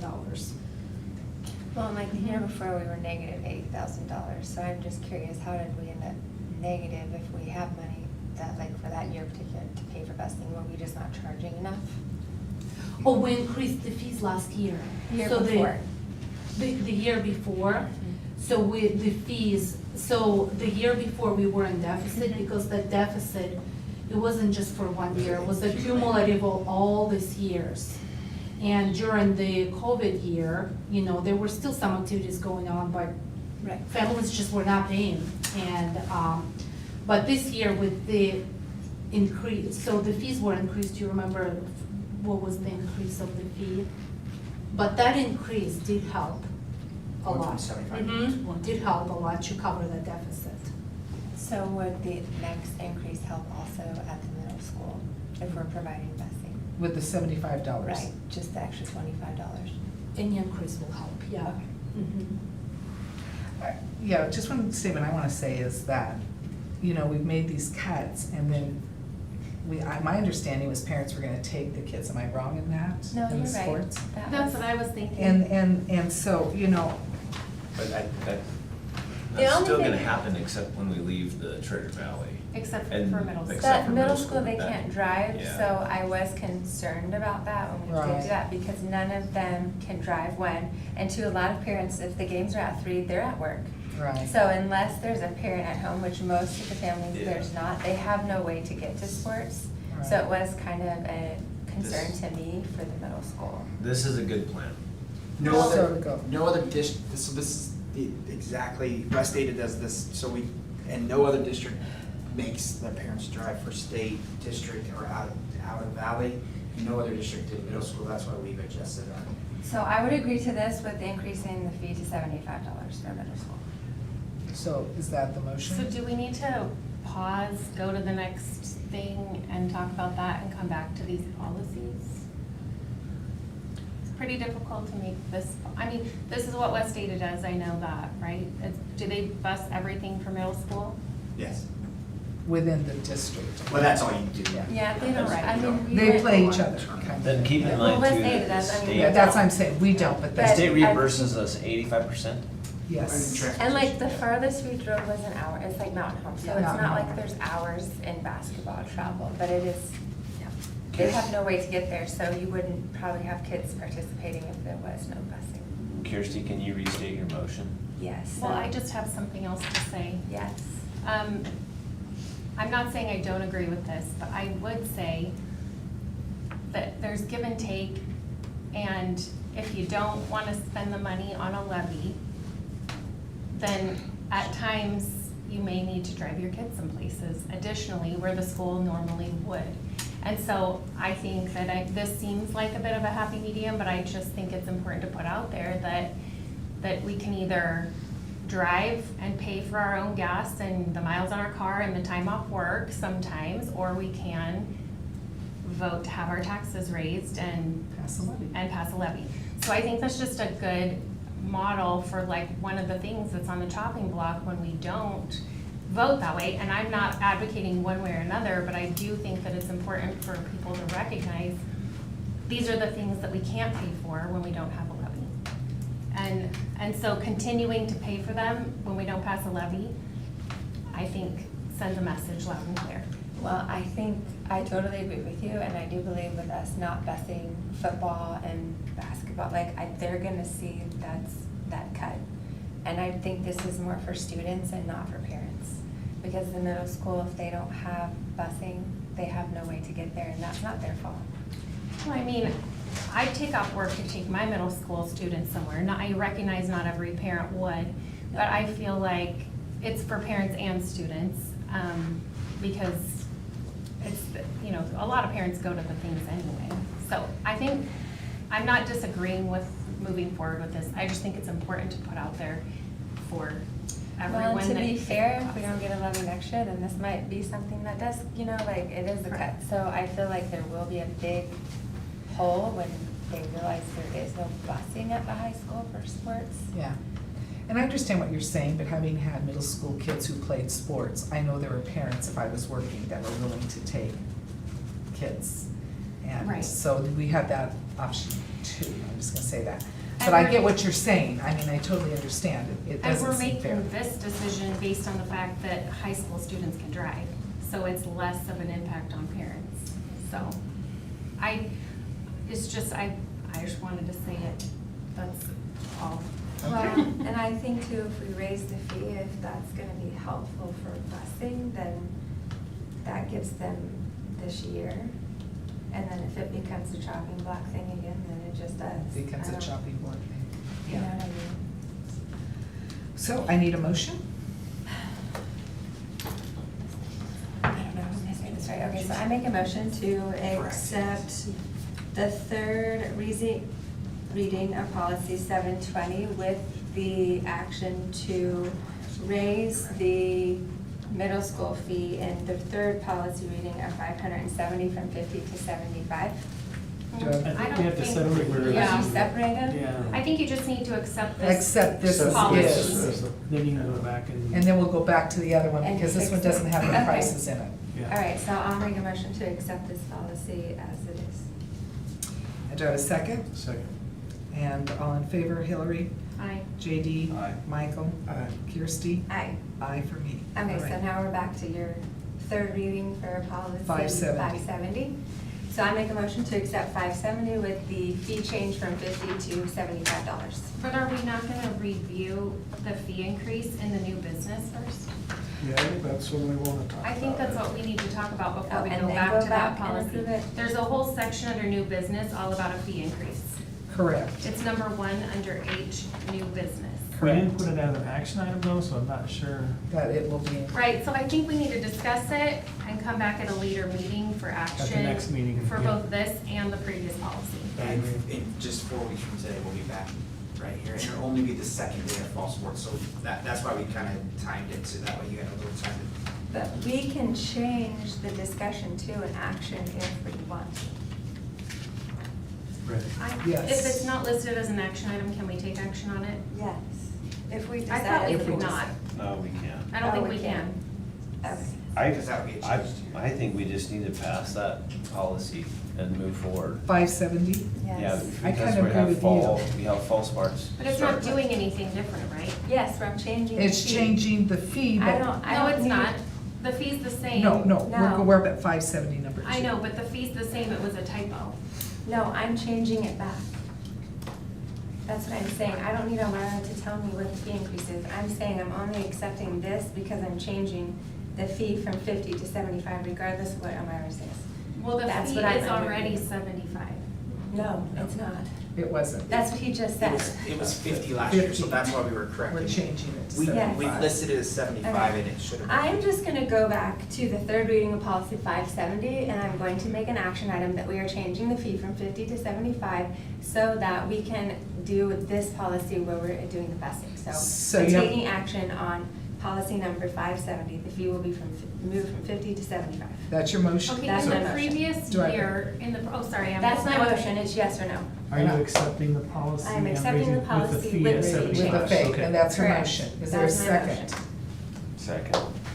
All in favor, Kirsty? Well, can we have discussion? Yes, sorry, discussion. Okay, thank you. So I just need clarity. What was the fee the last school year? 50 or 75? $50. $50. At the middle So your proposal in the previous policy was to do nothing? It was just to correct the error. Right. It was incorrectly written at 75. Can you put up the proposal so they can see 570? So, It was to show you that there was a change from the second read. Second Thank read read you. $75. Our middle school principal, our middle school admin, our middle school secretaries, bookkeepers told us that was incorrect. It was actually 50 last year, so we were just fixing that incorrection. right, so why are you proposing to raise it to 75 right now before we have the discussion of the curricular fee Because it's increase? going with us accepting the policy for busing, we just need to raise this fee without discussing the fee increase. It just needs to be done before school, so that it aligns with the busing activities, that middle school has the extra Before our $25 August meeting. per student to fund the busing. Since we're talking about budget and budget cuts, it just helps with the budget to fund the busing. And I don't need Elmira to explain that to me, I mean, we're already having the budget issue, so it just helps with the budget. And we have a second on the table. We do. Any other discussion? All right, Kirsty? Aye. Michael? No. I say aye. Oh, sorry, JD? That's okay. Michael, tell me why. Tell me. Well, I think we can discuss the fees and then do that, make the decision then. I I guess would for me, also we're vote no. just fixing it the way it's been. He's just changing the 75 to the 50, because that's the current policy, right? Correct. And then we'll talk about the fees, and then we can increase them if that's what we decide to do. That's what I would like to do. Okay. That's how I So- understand it, and that's what I'd like to do. Okay, so you say no. JD? I guess I'll say no. Hillary? No. Okay, and I would have been a yes. So, all right, so we will, that does not. So that just remains tabled. Remains And I'll- tabled. I'll bring it back to you in August. Well, we can still talk about it after. Tonight? Yeah. Mhm. All After right. we discuss the extracurricular activity fee increase. All right. 262 is a little out of our normal. Remember, this was the policy we discussed at the June board meeting. So this is just with all the changes that you guys made during that meeting to show you that it's second read.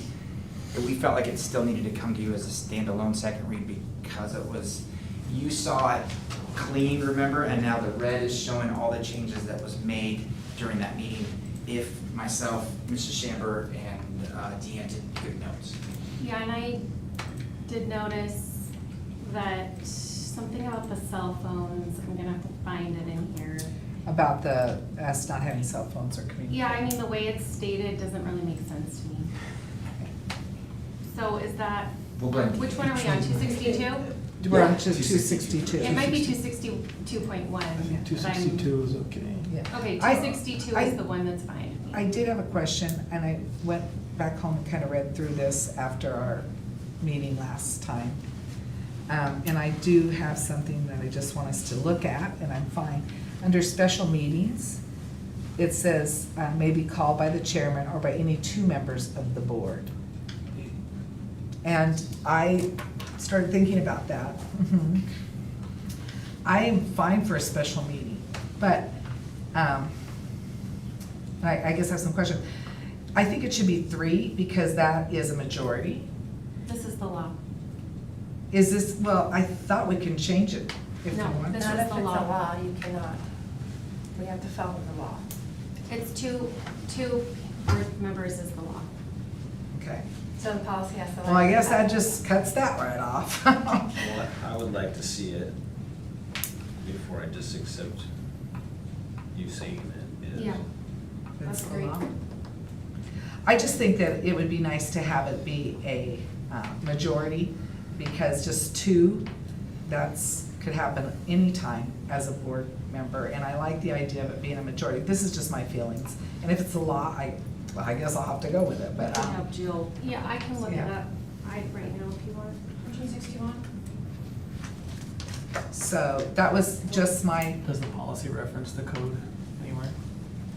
It's 33, No, but I 510 thought when we maybe? went through this last month, it was law. we'll see, yeah. I'm not When sure. we went through this last month, it was a law. Okay, Yeah. so that was my question on that then. So it stays the way that it is. Yeah. And then I had something under public participation, but if it's a law, I guess we'll just have to go with it. Well, I make a motion that we table this until we have Jill look at it.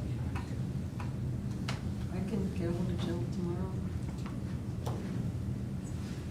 Yeah, that's totally, I want to see, I had a question about the. Yeah, Joe's our advisor on this too. Joe. Yeah, hold on the, there was a reason I had the public participation.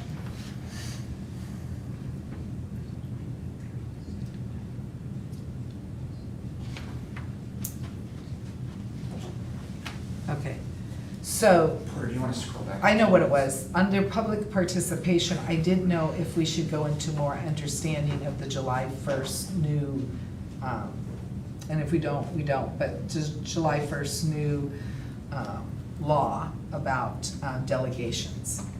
So I didn't know if we needed to put something in there that would explain that to people a little bit more. But if it's law, I'm fine. That was just. Well, I made a motion that we table this until we discuss this with Jill. Okay, Get those do I have a answers. second on that?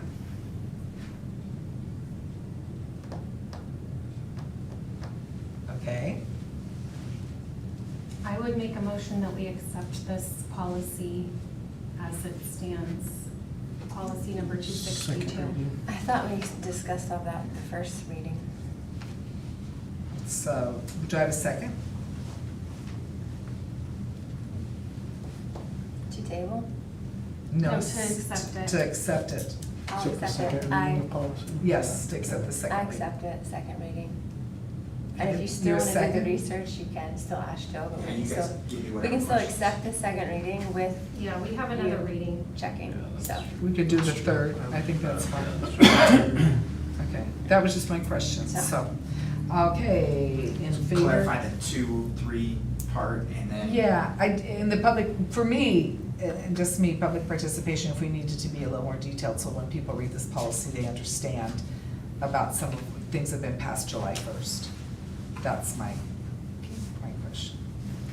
All right. We have a second, right? Yes, I we did do. second. Kirsty said. And let's see, any more discussion? Kirsty? Aye. Michael? Aye. JD? Aye. Hillary? Aye. And I say aye. All right. Moving along to second reading policy 262.1. Same description, it was clean. You guys did discussion from your notes. This was the changes that were added and accepted, so just so you guys got to read it as a second read. Is this the one that talks about Robert's Rules of Order? Well, It this is does. the one where, yes, you can discuss. I'd like to adding that. follow Robert's Rules of Order, and is that what that says in here? I'll have to find it, but it is in here. It is in General here. rules of parliamentary procedure Where are is used that? for every board At the meeting, the bottom? most current edition, meeting conduct. Meeting conduct, thank you. Current edition of Robert's Rule of Orders may be used as a guide Oh, there it in is. meeting. So you could change it to should be used as a guide. Part of that is the chairman doesn't get to vote if you follow it strictly. And then, thank you, because I don't understand all of that, so thank you. I think Stuff that That that's would what break I the understand. tie. I think they get to vote if the board is under 20. Under Because 20 city council people. Yeah. follows Robert's rules. Yeah, the of mayor order. doesn't vote unless there's a tie, and he has I- to vote. I think I don't know that- if I like that. I like voting. I think we Well, need you it's- because yeah, there's 'cause you- only 5 people. You represent your zone, you have to vote. Yeah. You used to vote last. So there might. Yes, be- I'm learning, I'm learning. I don't know, I guess we'd have to look at that for sure. There needs to be more clarification on what that looks like. Well, who's gonna look at your? Well, Yeah, we're not allowed to excuse Yeah. Jill or. Should've kept Jill there. Right. Yeah. Why'd you send her away? Yeah, she was like. What's this? So I guess my question on this, one of the things when I read Robert's Rules of Order, it does say, do I have a first, do I have a second, is there discussion? So that's why I've been doing that. But when it comes to motions, I just have always taken the first. And Robert's Rules of Order says if there's a second motion, you take the second motion first.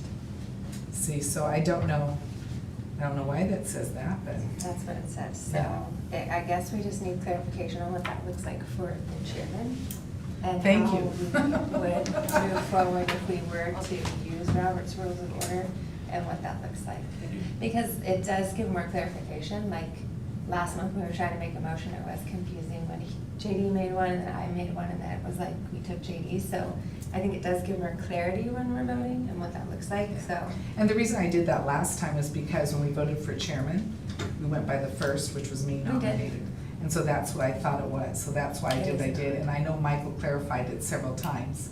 And I did, and JD clarified that we were voting on the first one, so. I was talking about last month. Right, but that, and I talked about last month too. So. I mean, I was clear on what we were voting on myself, but I feel like for the public, it might be good, I don't know.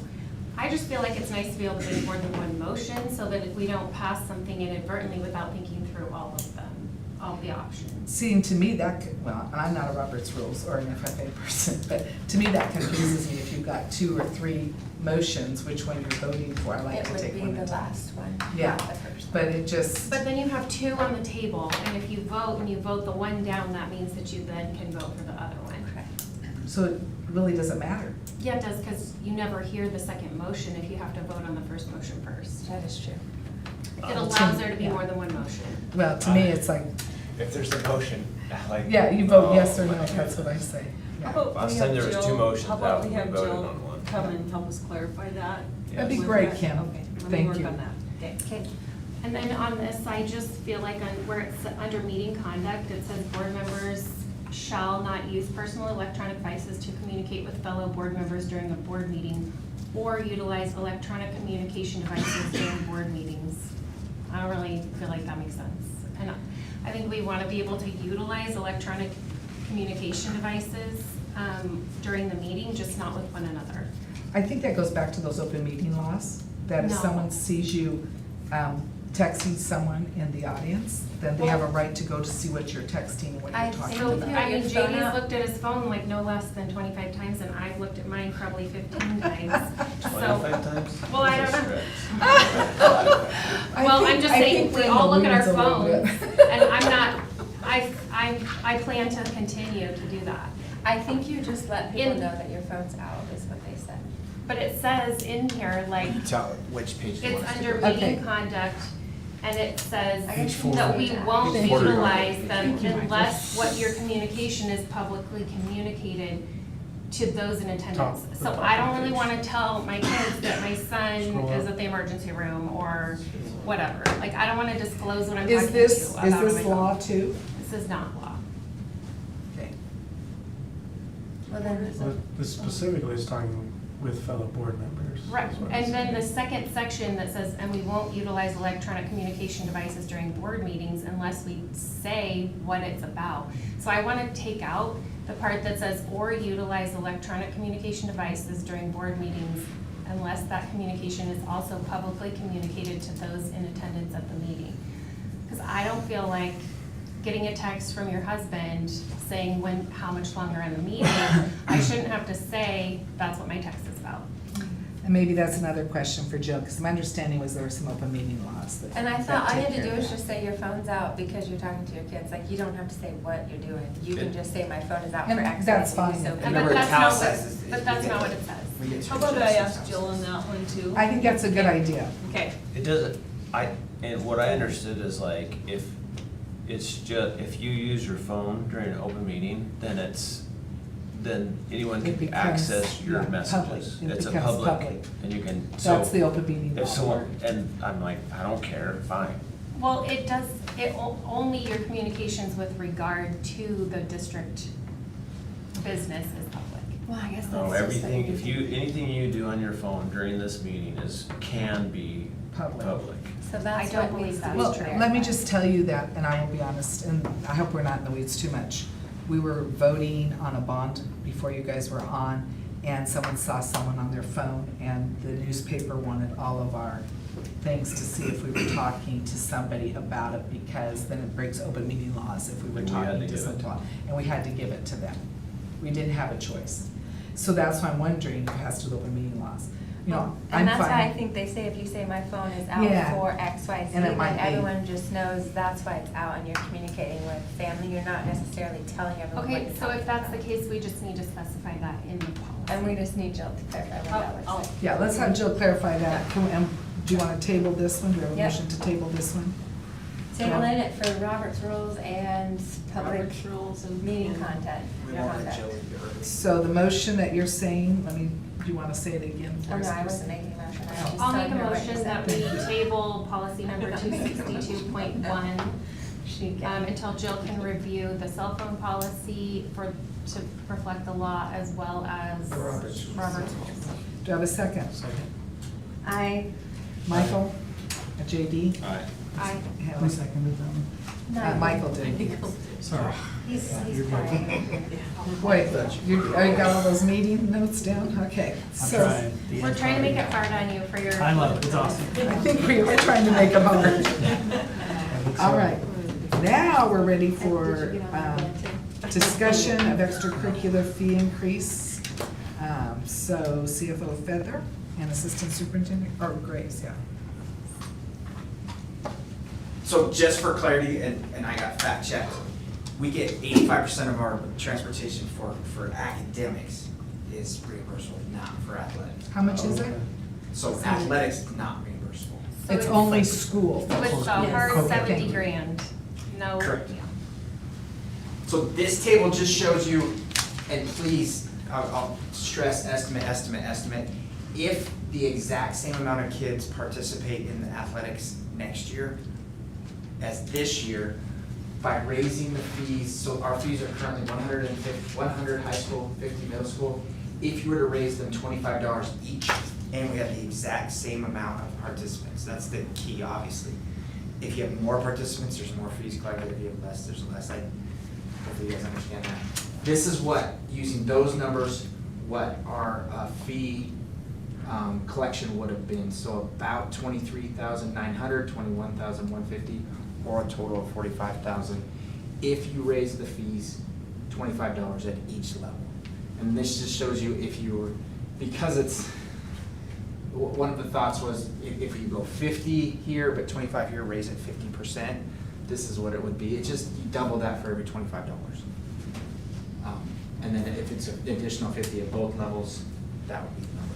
So why didn't that one middle number change if we added an additional $25? For the 50. This one was 50 and 25. So if you did 50 at the high school, but only 25 The at the middle number school, remains the same? Because it was 25 in both places. You're only raising it 25 for the middle school on those first two. But we went by 50%. So if it was $100 to raise it by 50%, it would be $150. $50 at 50% would be $75. Is there a discount for multiple sports at this time? Right now, we don't do that. And you said Or multiple kids. How much was the total cost in busing for extracurricular activities last year for the sports? You said 70 grand? No, that's what we thought we would save. Oh, okay. If we took away, if we made everyone drive to everything. Everything, and that's high school, middle school, both. Correct. Well, it looks like we got the fees to the middle. Well, to if we're gonna cover. do busing at the middle school, we do need to raise the fee to $75. Yeah. And we then- agreed to do busing at the middle school, so for budget purposes, it needs to be $75. And then keep the high school at 100? Oh, Well, I think you need to raise. What the do these school. fees Yeah. cover? What do they At cover? least- Because I know that that's At what least people are 25, asking, like, 18 to 50. like when people pay $100 to play a high school sport, is it different what it covers every time? Like, is it a uniform? Is it a sports package? Is it It's just? to offset transportation. Yeah, it's just busing. Just It transportation. does not Yeah. include uniforms or any equipment or anything. at the So level if we we raise have the it at fees now. and reduce busing, that seems like a problem. So to answer your question, what do fees cover? So, so right now, we have 2 unfunded activities. One of them is the stipends that we pay for coaches, not just athletics, it's extracurricular on average. Thank you. On average, $500,000 a year. That's unfunded, no fees cover it. We just pay strictly out of general fund or discretionary funds, any savings that we have. And then we have also, on average, I don't have the exact amount, and I can send you a follow-up email, between $60,000 to $70,000 for transportation. And this is what the fees are covering, transportation. And we have good years, and we have years where we're in the deficit, so this year we finally caught up. But, so for example, so currently, when I reconciled, I believe our current fees, they could self-sustain the transportation, but that's it. So, for example, if we increase the fees over here, $45,000, that's gonna be an extra. So our deficit for stipends is gonna go from 500 to 450. So we're helping, by increasing the fees, we're helping to offset the deficit. We have not even, and this is the feedback that I would like to collect from you, we kind of stopped here and we're like, do we even wanna see what the fee would be if we wanna break even?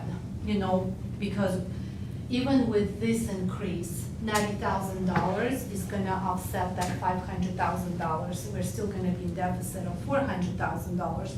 How far do we wanna go? Do we wanna know what the fee would be to break even? Just the simple math, it will probably have to be multiplied by 4. So, and what do we wanna, and the next question would be, the next presentation, what do we wanna do with this deficit? Just to answer your question, right now, the fees are only covering the busing. If we increase our fees, then this is gonna go towards hopefully supplies, uniforms, coaches, just to help us to offset. It's not gonna Just to solve. throw money in the pit to try to make ourselves whole, out of 500,000 plus. To help us out as much as we could, because this is where we stop. We're like, all right, how far do we wanna go? Because do we wanna go as high as $200, you know, or do we wanna stop here and just? We also did a comparison of Collect all the your other feedback, fees collected in yes. the valley.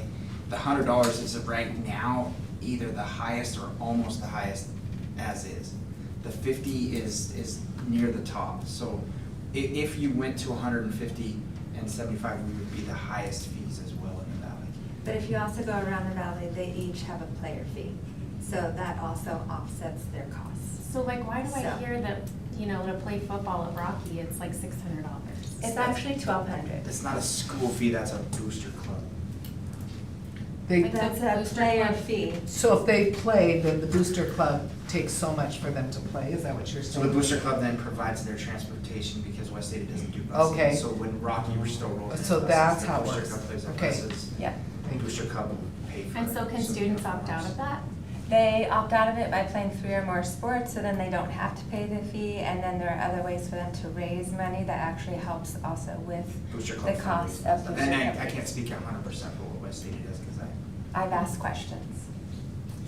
Because, I mean, we're struggling, and extracurricular is what it is, it's extracurricular.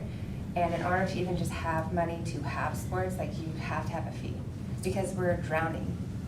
And it's not fair for the kids either, because they don't have everything that they need, and they're struggling to have equipment and helmets and jerseys, and We're kind of so- where Caldwell is, if I can Caldwell just say. just Yeah. added these fees. They just added these fees, but then you add those fees They and went some from people. 0 to 100. Right, but my point being, and I'm always thinking about the kids, is there's gonna be kids who can't afford to do that, and that makes me sad. So I don't wanna go 200. well, and then they just have scholarships, so I mean, you have to think about, I mean, if we don't have the money for it, then we have to look at other options, it's just the reality of the situation. It is, And and I in the get that. policy, it talks So, about I'm how not the gonna- superintendent can waive the fee based on need and stuff like that. So I mean, there's options to that, but that's just the discussion, that's where we're at. I know, I get that. I just want to take into consideration, if we're going to be the richest in the valley, I want to make sure the kids here have a chance to play, you know. And if you're doing a scholarship, and I think that's great. And if you play 3 or more sports, then you don't have a fee. So I mean, there's options, and there's Why also. why does that help anybody? Like, why do we want to give them, if you play more We sports and we don't. have to bus more people places and pay more stuff, why should they Because get it? most kids play more than one sport, so they grace them the not having to pay the fee, that's why. You're speaking of West Ada. She does. Yes. I'm So talking about. I know, I'm West just saying, Ada. why would that be something that people would do? Because like if you play football, they probably wrestle and they probably do track, so then they're already doing 3 sports anyway, they're already being bused. Like West Ada doesn't bus, so to them, it just gives them a grace that they don't have to pay the fee, but they are still part of like fundraising and things like that. It's a benefit of playing more than one sport. So we're looking at an action item tonight on this, correct? I make, No, there's no action. There's Oh, an it's just action. discussion. then I make a vote. motion that we approve the third reading policy 570, extracurricular and co-curricular student activities. And I would like to change the fees for the high school to 150 and middle school to 75. Okay. Do I have a That would bring us, wouldn't that bring us to the middle one, right? So the only thing about the We high would- school is we're taking away busing. So I don't know if saying, hey, I'm sorry, we took away busing. No, we're not taking away busing from middle school at all. No, I said high school. High school. Oh, high school, in the valley. But I mean, there's Just in the still valley, things, just in the valley, right? okay, first we gotta have a second, then we can talk about it. Do I have a second? Okay, we don't have a second, can we still talk about it? I guess, we can still talk about it. I'm okay with middle school because last year it was 50 and we said yes to busing, so I totally get they need to be at 75. I'm totally on board with that. I would need to discuss the high school because we did take away busing in the valley, and so is 50 like logical? We still have a deficit to pay You're right. coaches and everything else. Well, I personally would like to see more information. How much would it cost to fund 100%? Like self-sustaining, okay. Because, I mean, You're talking clearly, 500,000? yeah, like how much would that take? Because I think it's good information, especially for the public to see, like how much the, you know, for fees, and it's not just 500,000, that's just for the salaries. But like, what if you broke it out to like, okay, football, let's say it costs $1,200 a kid, so obviously we're not gonna charge $1,200, but if we had a fee for like, that's $300 to $400, what does that look like offsetting the cost? And like, every sport's gonna be different. So like, not every sport's having the same fee, but what does that look like too for stipend? I mean, cause it could pay for equipment, like, I don't know, there's just other options that we need to look at because we don't have the money for it. Well, and I think that it would be good to do I mean, does anyone else do a fee that's like, any other districts do one that's like a football fee versus another type of a fee? I think every sport has their own fee. But that's different? So like you would just base on, okay, softball, what's their needs? Maybe they don't need to pay $400 or $500, maybe they just need to pay $200 and that's the fee. Obviously, this fee is different. There would be a separate fee. So the school fee obviously has to stay the way that it is, and then there would be the other fee that would offset the other costs. So you'd like us to bring like a kind of a per sport? Yeah, and obviously like that can be more discussed, but we need to look at all of the options because at this point, we don't have the money in the budget to be doing all this. So that's, thank you for your feedback, so that's the next question. So just to make sure, in August, we will bring different scenarios. And one of them is gonna be what would the fee would look like for each event to make the program self-sustained, to break even at the end, so we do not have to use any other funds to supplement it, correct? So By maybe sport? Yeah, by sport, so maybe we could do several iterations, and each iteration gets closer to zero, just. Yeah, cause like just track, this for one. example, they Mhm. probably can just pay this fee and like, they're good, right? But Okay. like football, it clearly does not work with this. So it'd be like we're running a bunch of little sports clubs and they each need to decide how much it costs to run the business. And they all This still need to- doesn't help us for fall sports. No. We have Right. time, that's why we did Yeah, the they discussion. didn't put an right? action item on it because they have time. we Because knew our we would- next yeah, we need board the meeting is action item before before we- school even starts. So, All right, we'll get the information. yeah, It gives us some. so you know what you're doing, and you'll be Yes. bringing that Yes. back in August. So And is also, there like, anything I don't else? know, Luke could probably help with that too, like. Oh, yeah. where- Yeah, absolutely. So- Okay, And so is maybe, I don't know there if anything coaches else you'd can like, help with that. I don't know. There's just Elmira to extra- look into? No, thank you. Okay. All right, CFO Feather, we're up for discussion of the levy options. I gotta say. That was enough. He's gotta stand back up.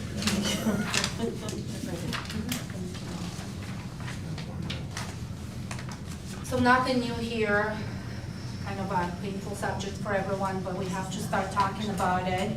Just a refresher, so, you know, we decided the direction was to go through 2 iterations, you know, and not just to go through a $5 million cut right away. And the first iteration was $2.5 million for the 2024-25 school year. And right now, we are going, there is no action item today, just the discussions, but, you know, the sooner we start the conversation, the better it is.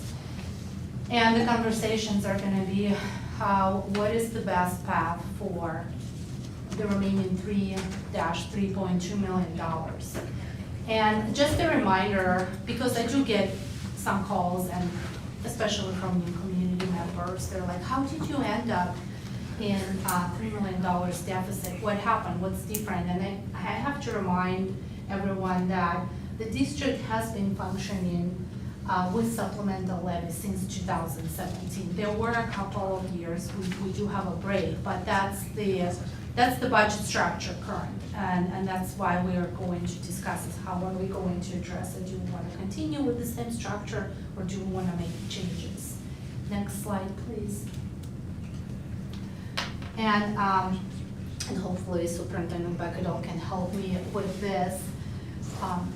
So the first conversations that we have, what are the possible cuts? You know, the discussions on the table. And the second iteration is always the hardest one, right? Because right now we already went through the first iteration. We already talked about supplies here and employees and some programs. And the second iteration is always tougher because, you know, these are, you know, difficult choices, but there's still some choices. There's some possibilities. We do not have amounts assigned to each, I wouldn't say a proposal, to some ideas, and we can do some research, but just, this is the list of possible cuts, including other ideas that we could come up, and I was going to talk to other business managers who went through significant budget reductions and to see, you know, what kind of, other than employees, you know, other than personnel, were there any other ideas that you came up with that you that were successful? But right now, this is the list, and please let us know if you have any questions. And this is one of the conversations that we had right now. Do we want to increase the fee to make the program self-sustained for extracurricular activities, or do we want to put the difference and ask for, you know, on the list for supplemental levy? And there's some ideas with the 4-day schedule.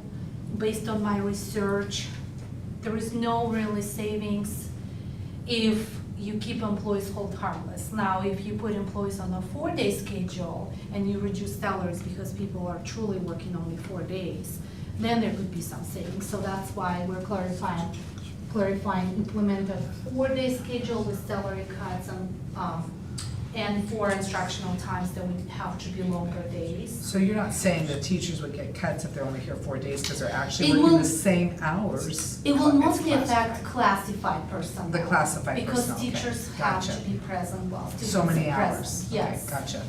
Mhm. So classified bus drivers, those type of people would probably be affected. Okay. Yes, Thank you. yes. And Pretty again, much. this And isn't, we're not recommending. No, but I this just by wanna- any I'm stretch. just trying This to- is just yeah. like, you know, if we have. I just wanted to go the clarify. 3.2 Yeah. Well, and that's probably million. like 10, 12-hour day. Yeah, none of this is None of them not are, you Yeah. know, But just it's some just- ideas on the table. What would second iteration look like? And do you have any questions No. related to that? I have don't wanna make those another comments. idea that was brought to me by a staff member, to consider, and I really have no idea, I'm just throwing it out there because I don't know if it would be a budget savings, but they talked about the possibility of having, one of the buildings be a ninth, or like a junior high, rather than making 2 high schools. And so then we would not necessarily need a bond immediately, and I don't know how it would work. Like possibly taking 8th and 9th and putting it in one of the high school buildings and keeping, 10, 11, 12 in one of the buildings. I mean, there's obviously many facets to try to figure out if that would be a good idea or if it would save money. Caldwell did a similar thing with Yeah. the 5, 6, 7, 8. So instead of 2 middle schools, they went at middle and then junior. Yeah. You're talking about maybe looking at putting freshmen back down.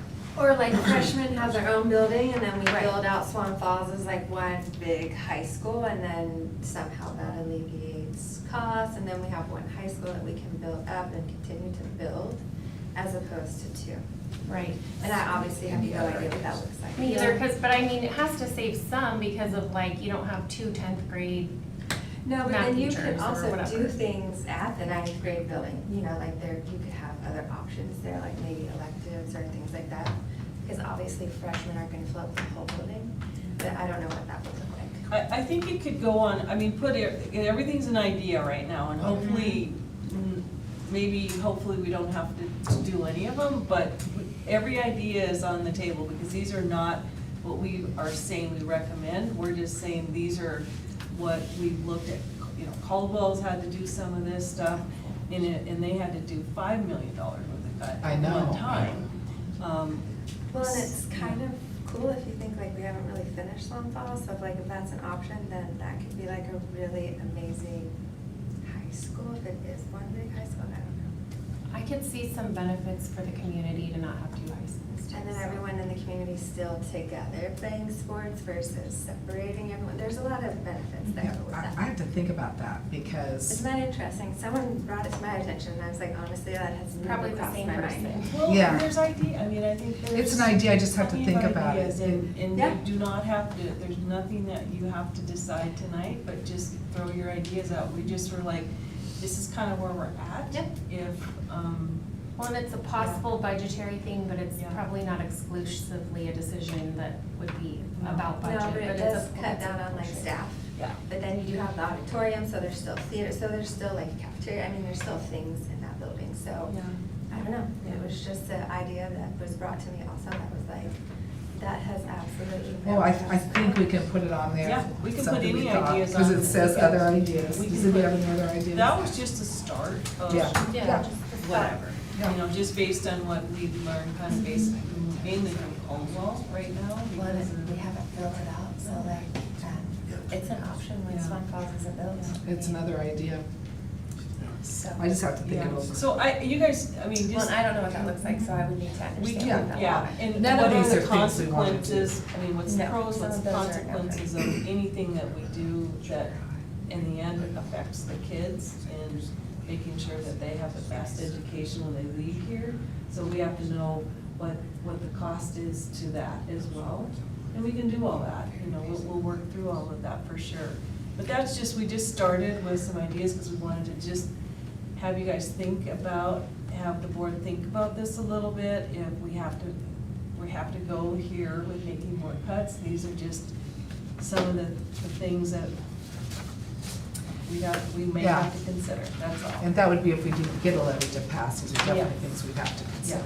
Yeah. So let's hope we can. What's the timeline for maybe attaching a dollar amount to some of these? As far as the research goes, I know each one takes quite a bit of time and legwork researching, but. We can start working on it as soon as, Yeah.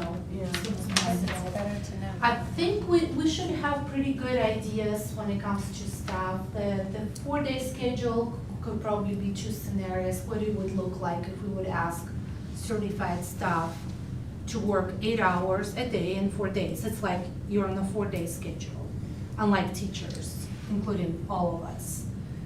Can we not be here on Friday? You know, can we leave at 5 p.m. versus 6 p.m.? So different scenarios, you know. We could also estimate the amount of the days when we will ask our employees maybe to take, you know, like maybe everybody will be asked, could you please take 5 furlough days, and you choose your own days or certain schedule. We can put some estimations, rough estimations, just to give you an idea. And, and then start working on polishing numbers as we go. So I think it's a great idea to put some estimations up there. I'm just hoping we don't have to do it. So. Right.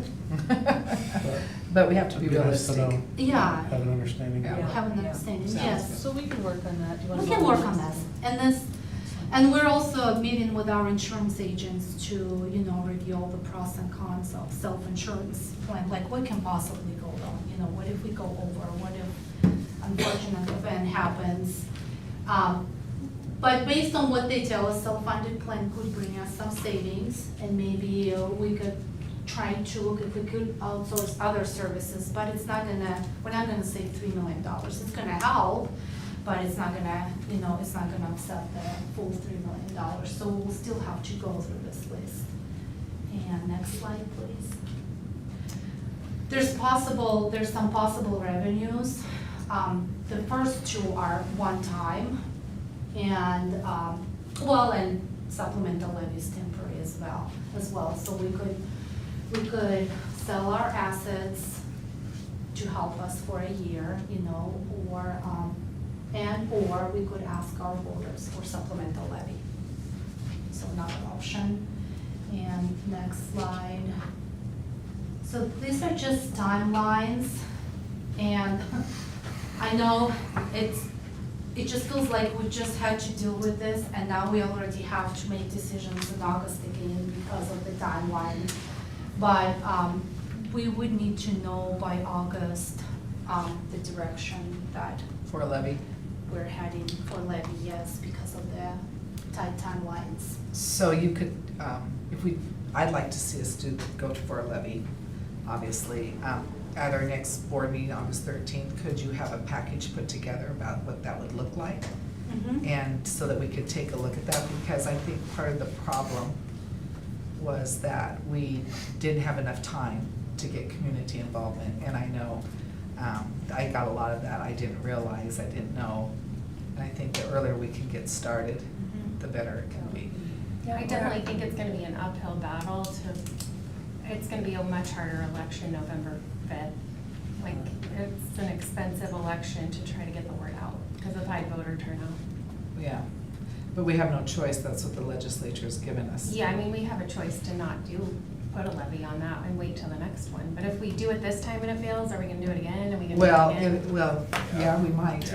Yeah, Every time it fails, yeah, you we're hope gonna have people to. wake up. Here's the thing is, if it fails, then we have to make those 3.2 million in cuts. I feel like we've gotta change something. Like, what do we need to change so that people wanna vote for a levy? Like, I don't think just putting it back on the ballot with no changes is wise. We need to address some issues.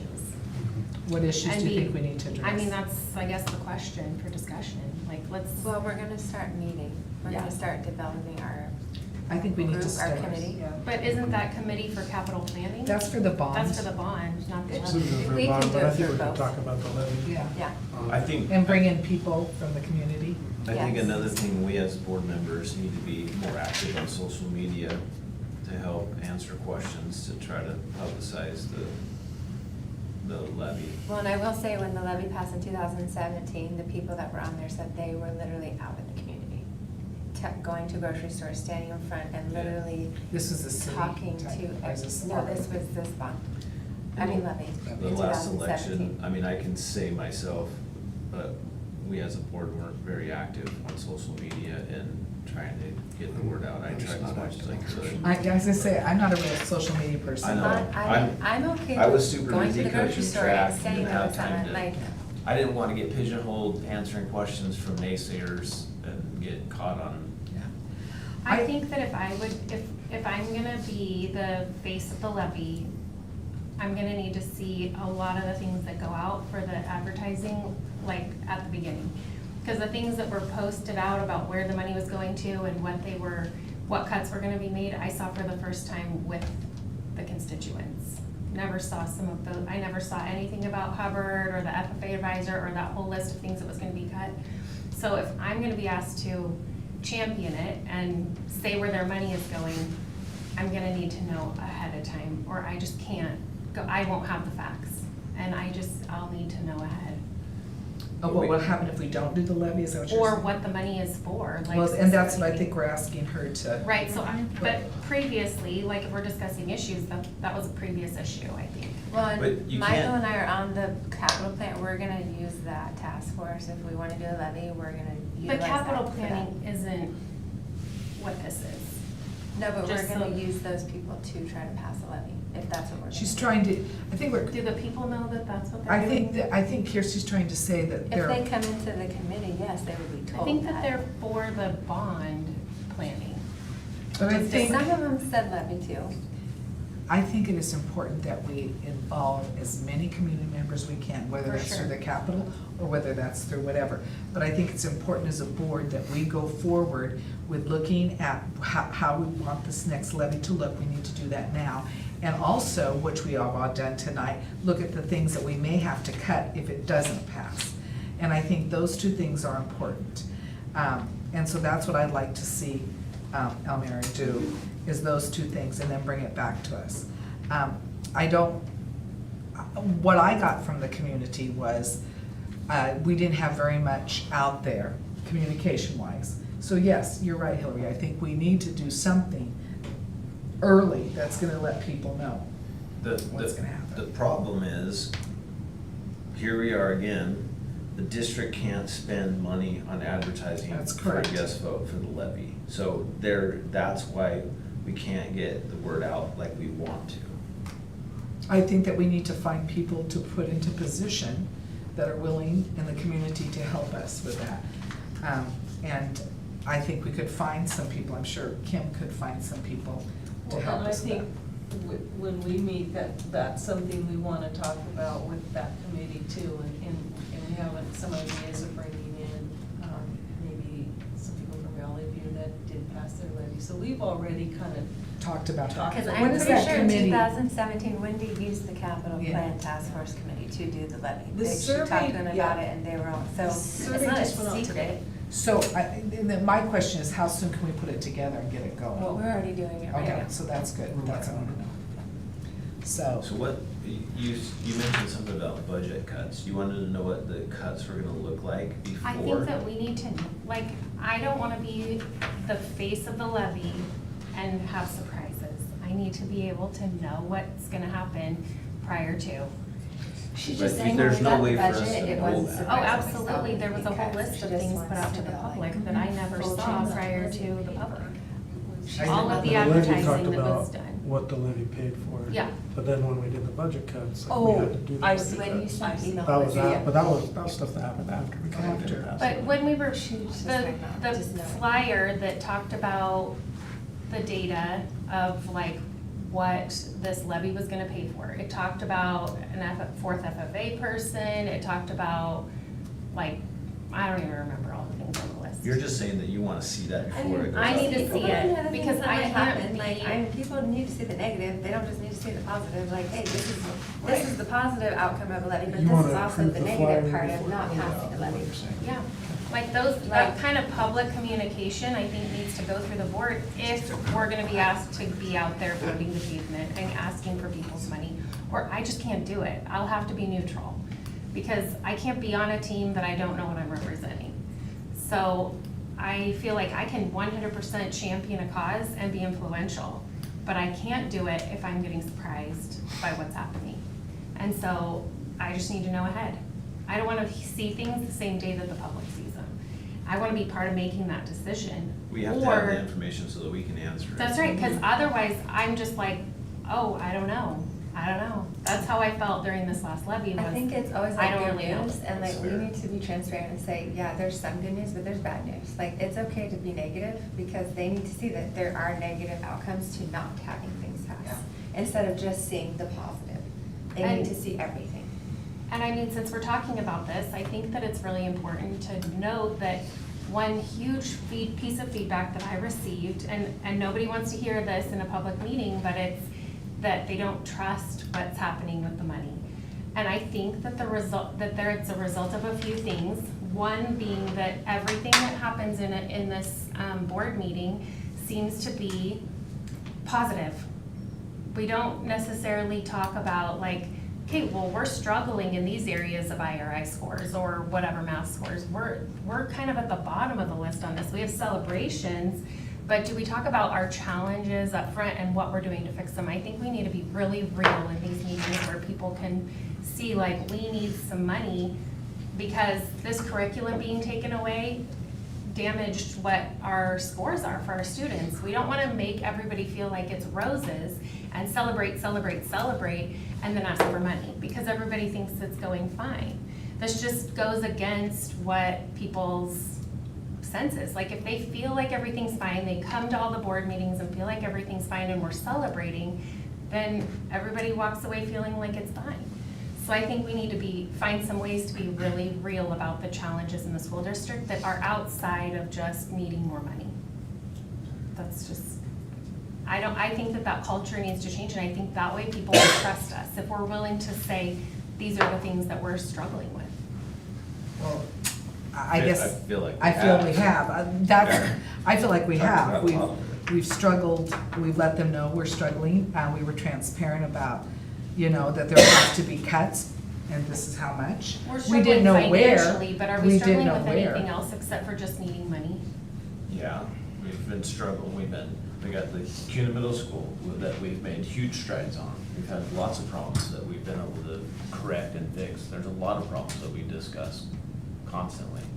So I just think it's a good idea to make sure that we talk about some of those things really Well, openly. I think we just finished talking about some negative things. Well, I think then that's the beginning of just continuing the conversation of Right. like, this is Yeah, I was where gonna we're say. at. We can't afford this anymore, and so unfortunately, because of that, this is where we are. That's right. And so that's okay. Like, it's okay if we have to charge fees, like, it's okay. It just is what it is. So then we have money that allows us to put back into like the education piece, and the sports just have to be self-sufficient. Or like, yes, we talked about money, but like, we didn't talk about all of the things that came out in the email. So like, that's just what she's saying. Like, that should have just been transparent even like to us, like, oh, Hubbard might close. Like, that was never like a full conversation, but it was kind of like a piece. So I don't know. I think it's just always having the conversation of like, this is what's happening, but these are options and what that looks like. Yeah. I think moving forward, Trustee Lowe made a good point, make sure that we, as a board, that we see all that publication that goes out for the levy so that we can answer those questions, so that we can be ahead of it before, because yeah, that did happen. I got on board about a few things that I didn't have answers to, and it doesn't feel good to do that. And then all of a sudden, you kind of feel like you can't support what's happening, or you kind of feel like you have to be quiet because you weren't part of the process of putting it together. And if you all can't champion it financially, I mean, out there, like, it seems like we're expected to lead the charge. And I can do that if I'm part of the process. Well, and I think that's why you're on the board, so I think that's great, and I think let's continue doing what we're doing and look for both, what we need for the levy, and then what the cuts will look like, so. All right, so that was our discussion, and now we're ready for policy 922, considering starting the sale procedure for 4th Street Jenkins. Yes, there is. So, trustees, if we choose to move forward with selling any asset, we don't just become realtors and put a sign in front. Our process is much different. We have to start by getting an appraisal. So I think that's all we're asking you today is can we do the research, talk to what it will cost to do appraisals, and bring you guys hopefully multiple choices as far as an appraisal. But that policy there is just so you can see what is the steps to sell any kind of asset or property that we own. So what does it mean by public auction? When you get to that, so we'll have an appraisal, and then we have to do all the stuff in the newspaper, go out, and then we can either do a public auction or we can do a silent. Like an actual auction? Yes, Or ma'am. okay, that's what. Or it could be a Or sealed bid. okay. Correct. With a gavel, But something? yeah, we can't sell the asset for less than it's appraised, so. So we have to even have if we get- appraisal. So we have to have an appraisal first. I'm okay with getting options. So we're just starting the process. The only way to get an appraisal is if you guys give us permission. We have to get permission. We won't Do get you the appraisal. know, do you We'll know come how back much to you an with appraisal will bids. cost? That's what he's going That's to what we're give gonna come us. back to. I know for just a house is $1,000. Yeah. It'll be like I make a 30. motion that you guys could do the It shouldn't legwork be to more go than that. and let us know what that's gonna look like. I With would- multiple I would think options, between different Okay. bids, different companies. We need seconds. I second. All in favor? Okay, whoa, Aye. whoa, excuse me, people. She's the one that made the motion. Did we not go through Robert's She's- rules? she's the No, we chairman. don't, She's the actually. chairman. I think Yeah. JD It's only I got it, Chairman. suggested. Yeah, It's only suggested. But Well, she's- I'm going to she's- say, thank you. So, do I have, let's back that up. Do I have a motion? I made the motion and she seconded it. And I have a second. Is there any discussion? No. All right. Aye. And Aye. Michael? Aye. JD, Jerry, and I for me. Sorry, we're just. Yeah. We're getting Thank tired. you, though, We've been that's through what a we lot. needed to be able to move forward. So we do Okay, appreciate and now that. we are co-op state vendor, and that is Manager Swanson. Sorry to make you wait 3 hours. Long It time. sounds like you're in a hurry to get out of here after that We're last towards one. the No, end. we're not. We're good. It's just make it a night. Okay, I'm gonna try to make this quick. I had a full Yeah, speech, but I think I'll just cut down to what this is really all about. So we currently use Shamrock Food Service to purchase our food and supplies. We went out for an RFP multiple times over the years. And we have discovered that currently Treasure Valley Co-op is a co-op that has like 40 districts involved with it. Went to the process of an RFP. And in talking with them, we used to be associated with them like 15 years ago. And we left at that time to kind of do our own savings. And the climate has kind of changed, and they've got a lot of buying power. And so this is just a screenshot of my Excel document. Last year's prices that we were paying for like items, I compared their items to ours. And for the amount of product that we used of these items, we spent $90,000 last year. If we would have been with the co-op last year when they went with the RFP, we would have been at $76,000. So we would like permission to join the co-op. Districts like Valley View and Marsing and Middleton and Nissa and Adrian and Cascade are all associated with that co-op. And we would be able to have their buying power. Does the And then food- probably create more buying power by joining them. Does the food still come from Shamrock? No. It Where's comes it from come Gold Star, and Gold Star is out of Emmett. They Mhm. also handle, we do business with them, they handle all of our USDA commodities.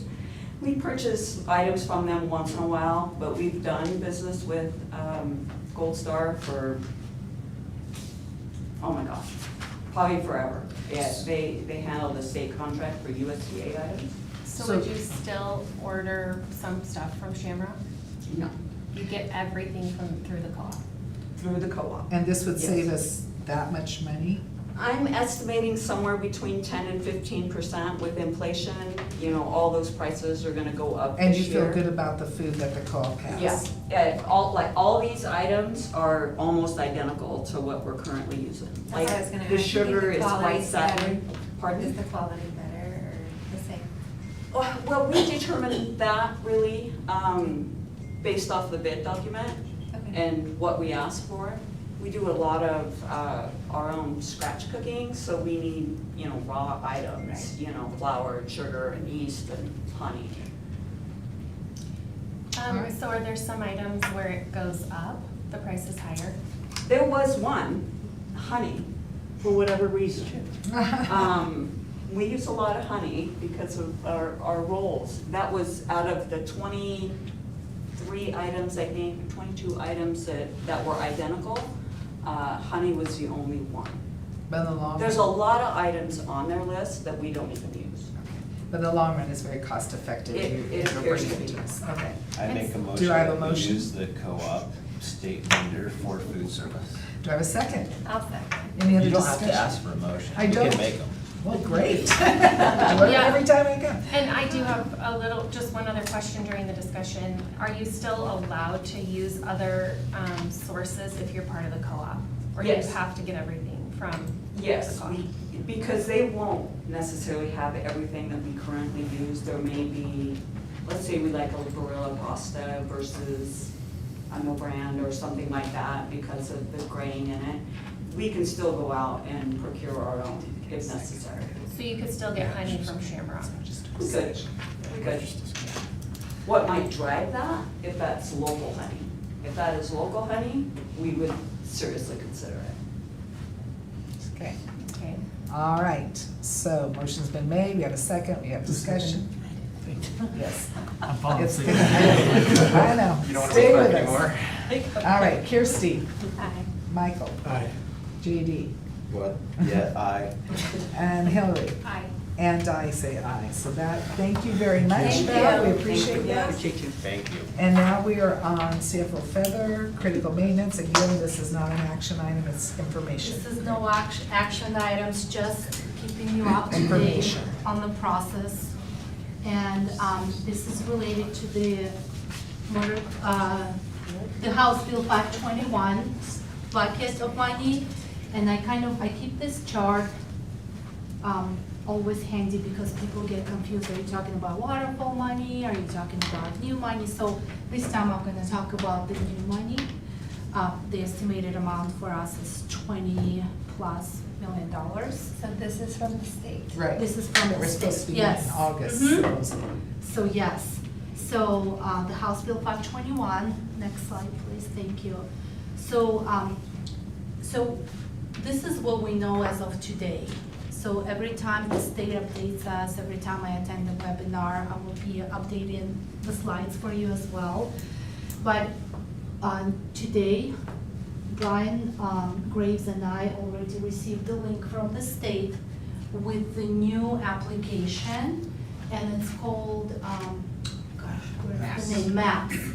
So you can just say yes via email, I want money. You have to fill out the application, almost look like a grant application.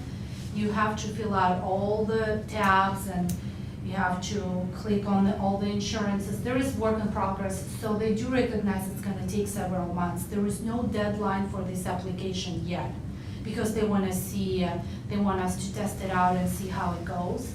So only, so they asked for 2 contacts at the district level who will have access to this application.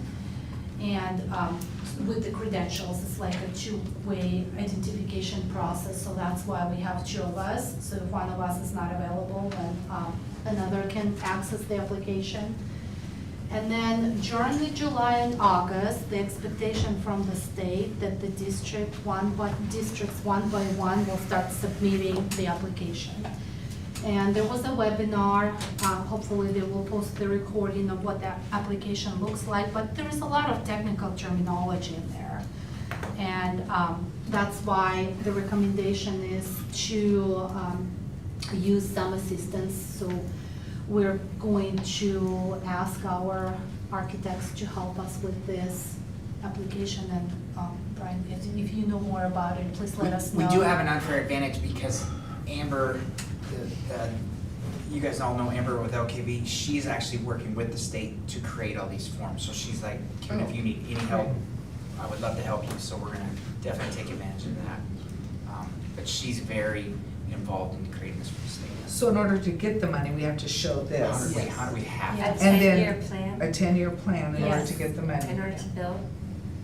Yes. Isn't that what it's for, to build? Mhm. It's for, yeah, Maintenance. maintenance Yeah. and bonds. Maintenance and upkeep. Anything with building. For us, it'll be maintenance and upkeep. Well, but we also can use the 2.1 million that Michael told us about. Yes. for We're maintenance. using that. That's So, no. so there's options. There are options, yes, yes.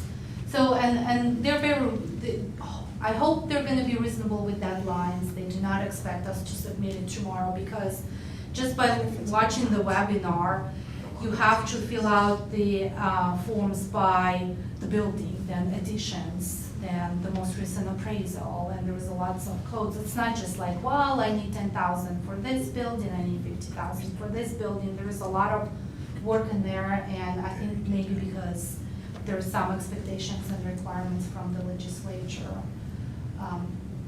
Now, the next step would be, and over here, I'm hoping we will get some feedback from you, you know, as we're working through this. We do have a 10-year plan. Maybe we just don't have that level of details, because the details that they're asking, there's a lot of work in there. It just goes to the, how many windows are you gonna fix? What about your roof? What about this? What about that? So hoping we'll get some feedback. And we do not have to approve the 10-year plan in August, but we're hoping to collect, you know, enough information and feedback from you. We're hoping, you know, at least we'll be able to submit it in September, or maybe in August, I don't know. So once, but we will not receive access to the funds until the application is submitted. So, and then we do not have to go through this template, but we will have to fill out the template. The template is more about the, like, well, actually, Porter, do you mind clicking on the template really quick? So in addition to that plan that we will write in details, there's gonna be a summary template, and as you can see, this one is simplified. It's just the amounts, you know? So once we have the big plan, we can summarize all the amounts, and then you can exit out of this. And there's also, I will have to attach a signature page, and it will have to be signed by the board chair and by the superintendent, the actual signature, and I will upload that as well. And then, once it's submitted, they said probably will take maybe up to 3 weeks for the state to review it and give us some feedback. And once it's approved, we will receive access to the funds. Maybe not all at once, but hoping that, you know, partially the funds will be available sometime. I have a quick question. At one time, it was like you could get the full amount, or you could do it by years. Is that still an option with this now? Oh, yes. So then we will take a look at taking the full amount or doing it by years. Then I don't see any reasons why we wouldn't take a full amount. Oh, I agree with you. I haven't heard. But that's not any part of district this. would. That will be a question in the application. Okay, gotcha. That's where I was wondering. And like, we will say yes. And there was already a survey for the state. They asked us, are you thinking of taking annual payments? Or thinking of, you know, taking a lump sum amount? And I said, yes, lump sum. amount. Thank you. So this did remind me that we were talking about last month, like bids for roofing and HVAC. And so I just realized we didn't see any of that. So like, are we able to use any of the 2.1 to fix that stuff before school starts? The waterfall money.